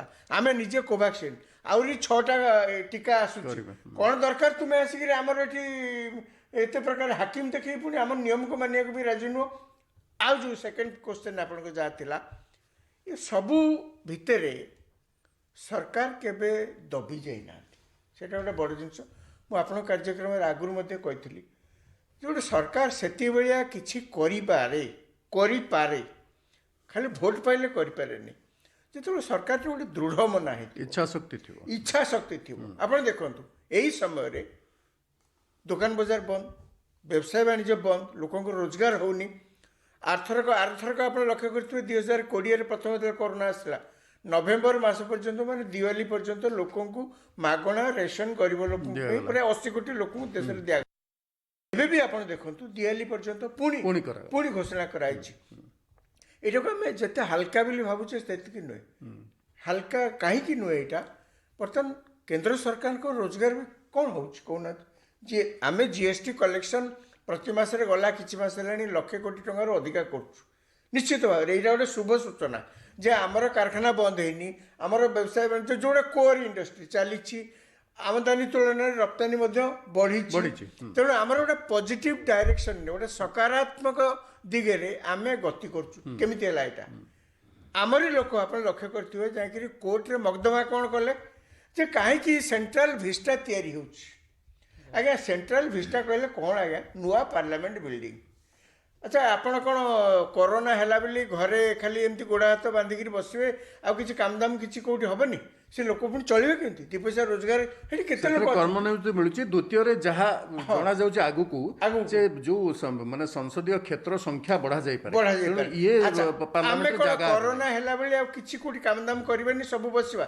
ଏଇ ଲୋକମାନେ ଦେଖନ୍ତୁ, ଆମର ଲୋକ ଯେଉଁମାନେ କୋଭାକ୍ସିନ୍ ବିରୁଦ୍ଧରେ ପ୍ରଚାର କରିଥିଲେ, ଯେଉଁମାନେ ସବୁ ସମୟରେ ଆମ କଥାକୁ ପ୍ରଚାର କରନ୍ତି, ଯେଉଁମାନେ ଆମ ଶ୍ମଶାନରେ ଯେଉଁ ପୋଡ଼ା ହେଉଛନ୍ତି ଶବ, ତାକୁ ନେଇ ବିଦେଶ ମିଡିଆରେ ଫଟୋ ଉଠେଇ ଛାପନ୍ତି, ତାଙ୍କର କିଛି ଦେଖନ୍ତିନି। ଏବଂ ଯୋଉମାନଙ୍କର ପିତା ଏବଂ ସମ୍ପର୍କୀୟ ମାନେ ବଡ଼ ବଡ଼ ଘରୋଇ ହସ୍ପିଟାଲରେ ଚିକିତ୍ସିତ ହେଲା ପରେ ସେ କହିବେ ଯେ ସେମାନଙ୍କୁ କେହି ପଚାରିଲେ ଅବହେଳିତ ହେଲେ ବୋଲି। ସେଇ ଲୋକମାନେ ଯାଇ କୋର୍ଟରେ ମକଦ୍ଦମା କଲେ କ'ଣ ନା ଏ ପ୍ରୋଜେକ୍ଟ ବନ୍ଦ ହଉ। ବଡ଼ କଥା ଏଇ ସମୟରେ ଯାହା ମୁଁ କହୁଥିଲି, କେନ୍ଦ୍ର ସରକାର ଯାହା ଭାବୁଛନ୍ତି ଅନ୍ୟମାନଙ୍କ ସହିତ ଆଲୋଚନା କରି ଏଇଟା ଲୋକଙ୍କୁ ସାହାଯ୍ୟ କରିବ, ସେଥିରେ ହଟିବାର ନାହିଁ। ଏବଂ ଅନେକ ସମୟରେ ସେଇ ଯେଉଁ ଦୃଢ଼ ଇଚ୍ଛା ଶକ୍ତି ପାଇଁ ସର୍ବୋଚ୍ଚ ଅଦାଲତକୁ ମଧ୍ୟ ସରକାର କହିପାରିଛନ୍ତି ଯେ ଆମେ ଟିକାକୁ ଯେଉଁଭଳି ଭାବରେ କରୁଛୁ ସେଇଭଳି କରିବୁ, ଆପଣ ନୀତି ନିର୍ଦ୍ଧାରକ ହୁଅନ୍ତୁ ନାହିଁ, ତାପରେ ଆପଣ ନିଜେ ଦାୟୀ ରହିବେ ସେଥିପାଇଁ ଯଦି କିଛି ଅସୁବିଧା ହେବ। କାହିଁକି ନା ଆପଣ ଦେଖୁନାହାନ୍ତି କ'ଣ ଏମାନେ ଯାଇ କହୁଥିଲେ। ଆପଣ ଗୋଟେ ଛୋଟିଆ କଥା ଦେଖନ୍ତୁ, ଏମାନେ କହୁଥିଲେ ଯେ ଯେଉଁମାନେ ଟିକା ତିଆରି କରୁଛନ୍ତି ତାଙ୍କୁ ଆପଣ କୁହନ୍ତୁ ଏମିତି ରେଟ୍ରେ ଦେବେ, ଏତିକି ଦେବେ। ଆଜ୍ଞା, ଗୋଟେ ପ୍ରାଇଭେଟ୍ ଅର୍ଗାନାଇଜେସନ୍, ସେମାନଙ୍କୁ ଆପଣ ଯଦି ଆଜି ଦର କଷିବେ ଯେ ଏତିକି ଟଙ୍କାରେ ଦେବାକୁ ତୁମେ ବାଧ୍ୟ, ସେ କହିବେ ଆମେ ପ୍ରଡକ୍ସନ୍ କରିବୁନି, ଦୋକାନ ବନ୍ଦ। କମେଇ ଦେବେ। ଆଜ୍ଞା ଦେଖନ୍ତୁ, ଯେଉଁ ଲୋକ କୋଭିସିଲ୍ଡ ତିଆରି କରୁଛନ୍ତି ତାଙ୍କ କାରଖାନା, ଏମାନେ ଏମିତି ତାଙ୍କୁ ଦୁର୍ବ୍ୟବହାର କରିକିରି ପିଲାଛୁଆ ନେଇକି ସେ ଲଣ୍ଡନରେ ଅଛନ୍ତି, ସେଠି ଗୋଟେ ସେକେଣ୍ଡ ଦ୍ୱିତୀୟ କାରଖାନା ତିଆରି କରିବାକୁ ବର୍ତ୍ତମାନ ଯାଉଛନ୍ତି। ଏମାନେ ଆମର ଏମିତି ଆମର ଲୋକ ସବୁ ଅଛନ୍ତି। ଆମ ଲୋକ, ଆପଣ କେବେ ଦେଖିଛନ୍ତି ବିଦେଶରେ ବି ଗଣତନ୍ତ୍ର ଅଛି, ବିଦେଶରେ ବି ବିରୋଧୀ ଦଳ ଅଛନ୍ତି। ଆପଣ ଟେଲିଭିଜନ ଦେଖୁଥିବେ, ଖବରକାଗଜ ପଢ଼ୁଥିବେ, ଇଣ୍ଟରନେଟରେ ଆପଣ ଦେଖୁଛନ୍ତି ତାଙ୍କର ବିରୋଧୀ ତାର ତ ଦଳମାନେ। ଉତ୍କୃଷ୍ଟ ଦୃଷ୍ଟାନ୍ତ ହଉଛି ଏବେ ଇସ୍ରାଏଲ ଯୋଉ ଗାଜା ଷ୍ଟ୍ରିପ୍ ଉପରେ ଆକ୍ରମଣ କଲା, ବିରୋଧୀ ଦଳ ନେତା କହିଲେ ଯେ ଆମେ ସରକାରଙ୍କ ସହିତ ଅଛୁ, କାହିଁକିନା ଏଠି ତାଙ୍କ ନେତା କେବେ ବିରୋଧୀ ଦଳ ନେତା ବାହାରିକିରି ତାଙ୍କର ଯୋଉ ସରକାରଙ୍କ ବିରୁଦ୍ଧରେ କୋଉଠି ପଦେ କହିବାର କିଛି ମୋକଦ୍ଦମା କରିବା କହିବା। ଖାଲି ଗୋଟେ ଆଉ ଏଇଟା ବି ସମୟ ନୁହଁ, ଏଇଟା ସମୟ ନୁହଁ। ଏଇଟା ବି ବର୍ତ୍ତମାନ ସମୟ ପ୍ରଥମ ନୁହଁ। କହୁଛି ଆମେ ଆଗ ଲଢିବା, ଜିତିବା, ତାପରେ ଆମର ରାଜନୈତିକ ହ୍ୱାଇଟ୍ ହାଉସରେ ସବୁଠୁ ବଡ଼ ଯେ ଡାକ୍ତର ଡକ୍ଟର ଆନ୍ଥୋନି ଫସି, ସିଏ ବର୍ତ୍ତମାନ କଣ୍ଟ୍ରୋଭର୍ସିରେ ଫସିଛନ୍ତି ଯେ ଚାଇନା ଯୋଉ ପୂର୍ବତନ ରାଷ୍ଟ୍ରପତି କହିଛନ୍ତି। ଆପଣ କେବେ ଶୁଣିଛନ୍ତି ତାଙ୍କ ରାଜନୈତିକ ଦଳ ଏପର୍ଯ୍ୟନ୍ତ ଡିମାଣ୍ଡ କଲେଣି ଯେ ଆପଣ ଇସ୍ତଫା ଦେଇକି ଆଗେ ଯାଆନ୍ତୁ? ଆମର ଏଠି ଯଦି ଯାଇଥିଲେ ମାନେ ପ୍ରଳୟ ସୃଷ୍ଟି କରି ପକେଇଥାନ୍ତେ। ମାନେ ମୋର କହିବା କଥା, ଦେଶ ଜଣେ ଦୃଢ଼ ମନା ସରକାରଙ୍କ ହାତରେ ଅଛି। ସେଇଥିପାଇଁ ଦେଶରେ ଆପଣ ଆଜି ଯାହା ସେନ୍ସେକ୍ସ ଦେଖୁଛନ୍ତି, ଜିଏସ୍ଟି କଲେକ୍ସନ୍ ଦେଖୁଛନ୍ତି, ଲୋକଙ୍କୁ ଦିୱାଲି ପର୍ଯ୍ୟନ୍ତ ଯେଉଁ ଦୁଇ ଥର 80 କୋଟି ଲୋକଙ୍କୁ ଦିଆହେଉଛି, ଏ ସବୁର ମୂଳ କାରଣ ପ୍ରଥମ କଥା ହଉଛି ଲୋକଙ୍କର ଯାହା ଯାହା ଆବଶ୍ୟକତା ତାକୁ ସରକାର ପୂରଣ କରିବାକୁ ଚେଷ୍ଟା କରୁଛନ୍ତି ସାମର୍ଥ୍ୟ ଭିତରେ, ଏବଂ ଅତି ଶୀଘ୍ର ନିଷ୍ପତ୍ତି ନିଆଯାଉଛି। ଶ୍ରୀଯୁକ୍ତ ଚୌଧୁରୀ, ଆପଣ ଯଦି ଦେଖିବେ, ଆମେ ବର୍ତ୍ତମାନ ଯେଉଁ କଥା ହଉଥିଲୁ, କାଲି ଆପଣ ଦେଖିଥିବେ ସୁପ୍ରିମକୋର୍ଟ, ମାନ୍ୟବର ସୁପ୍ରିମକୋର୍ଟ ପଶ୍ଚିମବଙ୍ଗ ସରକାରକୁ କହିଛନ୍ତି ତମେ କାହିଁକି ଲାଗୁ କରିନ ଗୋଟିଏ ରାଷ୍ଟ୍ର ଗୋଟିଏ ration, one nation one ration. এইটা করা হয়েছিল গত বর্ষ কোভিড সময়, যেহেতু দেখালা যে প্রবাসী শ্রমিক মানে সব ফেরিବାକୁ আরম্ভ কলে এবং সে বহু অসুবিধার সম্মুখীন হলে, তেমন তাঁর করাগলা যে সে যেটি রহলে বি রাসন পাইপারে। তেমন এড়ে বড় গোটে স্কিম যে কাহার খাদ্যাভাবর কেউ সম্মুখীন হবে না, তাকে কিছু রাজ্য অনেক যে বন্ধ করা চাহুন। ୟା দ্বারা ক্ষতি কার হচ্ছে? କ୍ଷତି ଲୋକମାନଙ୍କର ହଉଛି। ଦେଖନ୍ତୁ, ମୁଁ କେତେଟା ଆପଣ ଯେହେତୁ ପଶ୍ଚିମବଙ୍ଗ କଥା ଉଠେଇଲେ, ଇଭିନ୍ ଯେତେବେଳେ ବାତ୍ୟା ହେଇଥିଲା ରିସେଣ୍ଟଲି ଯେଉଁ ୟସ୍ ବାତ୍ୟା ହେଇଥିଲା, ପ୍ରଧାନମନ୍ତ୍ରୀ ଯେତେବେଳେ ଯାଇଛନ୍ତି ମାନେ ପ୍ରୋଟୋକଲ ଭାଙ୍ଗି ସେ ଅଧଘଣ୍ଟା ଲେଟ୍ରେ ଆସିଲେ। ସୋ ଆଉ ଦେଖନ୍ତୁ, ଇଭିନ୍ ଯେଉଁ କୃଷକମାନଙ୍କ ଯେଉଁ ସହାୟତାଟା 6,000 ଟଙ୍କା ଯେଉଁ କୃଷି ଯୋଜନାରେ ଆସିଥିଲା ପ୍ରଧାନମନ୍ତ୍ରୀ କିଷାନ ଯୋଜନା, ସେଇଟା ବି ସେମାନେ ଦେଇନାହାନ୍ତି। ଆୟୁଷ୍ମାନ ଭାରତ ବି ଲାଗୁ ହେଇନି। ଆୟୁଷ୍ମାନ ଭାରତ ବି ଲାଗୁ ହେଇନି। ଆଉ ଏଇ ଯେଉଁ one card one ration card କ'ଣ ପାଇଁ ହେଲା ନା, ଯାହା ଫାଷ୍ଟ କୋଭିଡ ୱେଭ୍ରେ ଯେତେବେଳେ ଆସିଲା, ଲକ୍ଷ ଲକ୍ଷ ଇନଫ୍ୟାକ୍ଟ ପ୍ରବାସୀ ଭାରତୀୟ ଷ୍ଟ୍ରଗଲ୍ କଲେ। ଇଭିନ୍ ଶହ ହଜାର ହଜାର କିଲୋମିଟର ସାଇକେଲ ଆସିଛନ୍ତି, ଶହ କିଲୋମିଟର ଚାଲିକି ଯାଇଛନ୍ତି। ତାକୁ ଆଖି ଆଗରେ ରଖି କେନ୍ଦ୍ର ସରକାର କ'ଣ ଗୋଟେ ଯୋଜନା କଲେ, କହିଲେ ନା, ଯୋଉଠି ଅଛନ୍ତି ଯିଏ ଅଛନ୍ତି, because it is our country, it is the responsibility of that state to feed them. ଆଉ ଏଇଟା ମଧ୍ୟ ସେ ଲୋକମାନଙ୍କ ରାଇଟ୍ସ ଟୁ ଗେଟ୍ ଦ୍ୟାଟ୍, ଖାଦ୍ୟ ସୁରକ୍ଷା ଆଇନ ଅନୁସାରେ ତାଙ୍କର ରାଇଟ୍, ସେଇଟା ହକ୍, ସେଇଟା। ତେଣୁ ସେଇଟା ନିହାତି ଲାଗୁ ହେବା ଦରକାର। କିନ୍ତୁ ଏଇ ଯୋଉ କେତେଟା ରାଜନୈତିକ ନେତା କ'ଣ କରୁଛନ୍ତି ନା, ଜାଣି ଶୁଣିକିରି ସବୁ ଜିନିଷ ଡିରେଲ୍ କରିବା ପାଇଁ, ସେଇଥିପାଇଁ ସୁପ୍ରିମକୋର୍ଟ ତାଙ୍କୁ ଭର୍ସନା ବି କରିଛନ୍ତି ଯେ ଏତେ ଡେରି କାହିଁ ହେଉଛି, କେବେ ଡିସିସନ୍ ନିଆହେବ। ଯେହେତୁ ଏଇଟା ସେଣ୍ଟ୍ରାଲ ଗଭର୍ଣ୍ଣମେଣ୍ଟର decision, it should be implemented as well as possible. କିନ୍ତୁ ସେଇଥିପାଇଁ ଭର୍ସନା କରିଛନ୍ତି। କିନ୍ତୁ ସେଇଟା ଦେଖିଥିବେ, ସେ ଯେତେବେଳେ ରେଳଗାଡ଼ି ଆସିଲା, ଯୋଉ ସ୍ୱତନ୍ତ୍ର ରେଳଗାଡ଼ିରେ ଯୋଉଥିରେ ପ୍ରବାସୀ ମାନଙ୍କୁ ଅଣାଗଲା, ତାକୁ ସେମାନେ ସେତେବେଳେ ଆଲାଉ କଲେନି, ତାକୁ ଦେଲେ ନାହିଁ। ତେଣୁ ଏଥିରେ କ'ଣ ସମସ୍ୟାଟା ହେଉଛି ଯେ ଗୋଟେ ମହାମାରୀକୁ ଲଢ଼ିଲା ବେଳେ ଯେତେବେଳେ ହଜାର ହଜାର ଲୋକ ମୃତ୍ୟୁ ମୁଖରେ ପଡ଼ୁଛନ୍ତି, ସେତେବେଳେ ବ୍ୟକ୍ତିଗତ ଯୋଉ ଆକାଂକ୍ଷା, ଅହଙ୍କାର, ଇଏ ସବୁ ପଛକୁ ଚାଲିଯିବା କଥା। ସମସ୍ତେ ଏକାଠି ହେଇକିରି ଗୋଟିଏ ଗୋଟିଏ ହାତ ହେଇକିରି ସମସ୍ତେ ଲଢ଼ିବା କଥା। ଆଉ ଗୋଟେ କଥା ମୁଁ ଜଷ୍ଟ କହିବି, ଯୋଉ ରାଜାରାମ ଭାଇ କହୁଥିଲେ ଯେ ଅନ୍ୟ କଣ୍ଟ୍ରିରେ କେମିତି ବିହେଭ୍ କରୁଛନ୍ତି, କାରଣ ବିକଜ ଅନ୍ୟ କଣ୍ଟ୍ରିରେ they always gives priority to the nation comes first for them. କିନ୍ତୁ ଏଠି ଆମ ଦେଶରେ କିଛି ଏମିତି ନେତା ଅଛନ୍ତି ମାନେ ଛୋଟ ମନର ସଂକୁଚିତ ସଂକୁଚିତ ଚିନ୍ତାଧାରାର ଲୋକ ଅଛନ୍ତି ଯୋଉମାନେ କ'ଣ ବାଇ ହୁକ୍ ଅର୍ କୁକ୍ ଦେଶ ପଛେ ମାଟିରେ ଯାଉ, ଦେଶ ପଛେ ମାଟିରେ ମିଶି ଯାଉ, ଆମେ କେମିତି ପାୱାରକୁ ଆସିବୁ, ଆମେ କେମିତି ଜଣକୁ ତଳକୁ ଖସେଇବୁ, କାରଣ ସେ ଲୋକଟା ଅଛି strongly decisively he is able to take action, ତେଣୁ ଆମେ ତାକୁ ତଳକୁ ଖସେଇ ଦେଲେ ଆମେ ଆମ ମନମାନି କରିବୁ। ଏବଂ ଏଇଟା ଜଣେ ଲୋକକୁ ବିରୋଧ କରିବା ପାଇଁ ସରକାରଙ୍କ ସମସ୍ତ ନୀତିକୁ ମଧ୍ୟ ବିରୋଧ କରାଯାଉଛି। ଆଉ ଗୋଟେ ସାର୍ ଗୋଟେ ଜଷ୍ଟ ଜିନିଷ କହିବି, ଯଦି ଦେଖିବେ ଯେତେବେଳେ ଆମେ 2014 ଆଗରୁ ସବୁ ଲୋକଙ୍କ ପାଖରେ ବ୍ୟାଙ୍କ ଆକାଉଣ୍ଟ ନଥିଲା, ଜନଧନ ଯୋଜନା ଯଦି ନ ହୋଇଥାନ୍ତା, ବ୍ୟାଙ୍କ ଆକାଉଣ୍ଟ ଯଦି ନ ଖୋଲା ହେଇଥାନ୍ତା, ଆର ଫାଷ୍ଟ କୋଭିଡଟା ଆସିଲା ଯୋଉ ଟଙ୍କା ସମସ୍ତଙ୍କୁ ଦିଆ ସେଟା ଦିଆ ହେଇପାରିନଥାନ୍ତା, ବିଶେଷ କରି ଷ୍ଟ୍ରିଟ୍ ଭେଣ୍ଡର ମାନେ ସେଟା ଦିଆ ହେଇପାରିନଥାନ୍ତା। ଡକ୍ଟର ସାହୁ, ବର୍ତ୍ତମାନ ଆମେ ଆଲୋଚନା ବି କରିଥିଲେ ଏ ସମ୍ପର୍କରେ, ଯେଉଁ ବିଶ୍ୱ ବ୍ୟାଙ୍କ କହିଛି ଯେ 8.3% ପ୍ରାୟ ଅଭିବୃଦ୍ଧି ହେବ ବୋଲି 2021-22ରେ ଅର୍ଥନୀତି ଯେତେବେଳେ ଫେରୁଛି। ଆପଣ ଆଜି ଦେଖନ୍ତୁ, ଆମେ ଜିଏସଟି କଥା କହୁଥିଲୁ, ଗୋଟେ ସମୟ ତ 1,40,000 କୋଟି ହେଇଥିଲା, ଯେଉଁଟା ଶେଷ ଆସିଛି ଏପ୍ରିଲରେ 1,02,000 କୋଟି, କିନ୍ତୁ ଏଇ ଯେଉଁ 2 ମାସର ବର୍ତ୍ତମାନ ବିଶେଷ କରି ଲକଡାଉନ୍ ସଟଡାଉନ୍ ପ୍ରାୟ ବିଭିନ୍ନ ରାଜ୍ୟରେ ଚାଲିଛି ଏବଂ ତା ମଧ୍ୟ ଆବଶ୍ୟକ ଥିଲା। ତେଣୁ ଏ କ୍ଷେତ୍ରରେ ହୁଏତ କିଛି ମାନେ ଏହା ଆଶଙ୍କିତ କରିବ ଯେ ଯେଉଁ ଟଙ୍କା ଆସୁଥିଲା ସେଟା କମି ଯାଇପାରେ। ଦ୍ୱିତୀୟରେ ଆଜି ଯେଉଁ ଦେଖନ୍ତୁ ଜିଏସଟିରେ ଆମ୍ବୁଲାନ୍ସ ହଉ, ଔଷଧ ହଉ, ଅମ୍ଳଜାନ ପ୍ରସ୍ତୁତି ହଉ, ଟେଷ୍ଟିଂ କିଟ୍ସ ହଉ, କୋଭିଡ ସମ୍ପର୍କିତ ଯେଉଁ ସାନିଟାଇଜର, ଅକ୍ସିମିଟର, ଏ ସବୁଥିରେ ବ୍ୟାପକ ଭାବରେ କମା ଯାଇଛି, ମାନେ 28%ରୁ 5%କୁ କମେଇ ଦିଆଯାଇଛି। ଯେଉଁଠି 18 ଥିଲା, 12 ଥିଲା, ସବୁ ପ୍ରାୟ 5%କୁ କମେଇ ଦିଆଯାଇଛି। ତେଣୁ ଏଥିରେ ଅର୍ଥନୀତି ଆମେ ଯେଉଁଭଳି ଭାବୁଥିଲେ ପୁଣି ସୁଦୃଢ଼ ହେବ, ଯେଉଁ ଲୋକାଭିମୁଖୀ ନୀତି ସରକାର ନେଉଛନ୍ତି ତାକୁ କିଛି ପ୍ରଭାବିତ କରିବ କି ନା ସମ୍ବଳ ସୃଷ୍ଟି ହେଇପାରିବ? ଦେଖନ୍ତୁ, ପ୍ରଥମେ ମୁଁ କହିଦେଇଥିଲି ଯେ ଆକ୍ଚୁଆଲି 2020ରେ ଯେତେବେଳେ ଏତେ ବଡ଼ କରୋନା ଭଳି ମହାମାରୀ ଥିଲା, ସେ ସମୟରେ ବହୁତ ଗୁଡ଼ିଏ ରିଫର୍ମସ୍ ନିଆଯାଇଛି। ସେ ରିଫର୍ମସ୍ ଗୁଡ଼ାକ ପ୍ରତିଫଳିତ ହେଇଛି ଯେଉଁ ଆତ୍ମନିର୍ଭର ଭାରତ କଥା କହିଲେ ବା ଯେକୌଣସି ଭାବରେ ଭାରତର ଅର୍ଥ ବ୍ୟବସ୍ଥାକୁ ସୁଦୃଢ଼ କରିବା ପାଇଁ ଯାହା ସବୁ ଦରକାର ତାହାର ସବୁ ସେଟା ଗୋଟେ ଧୀରେ ଧୀରେ ରାସ୍ତା ଦେଖାଉଥିଲା।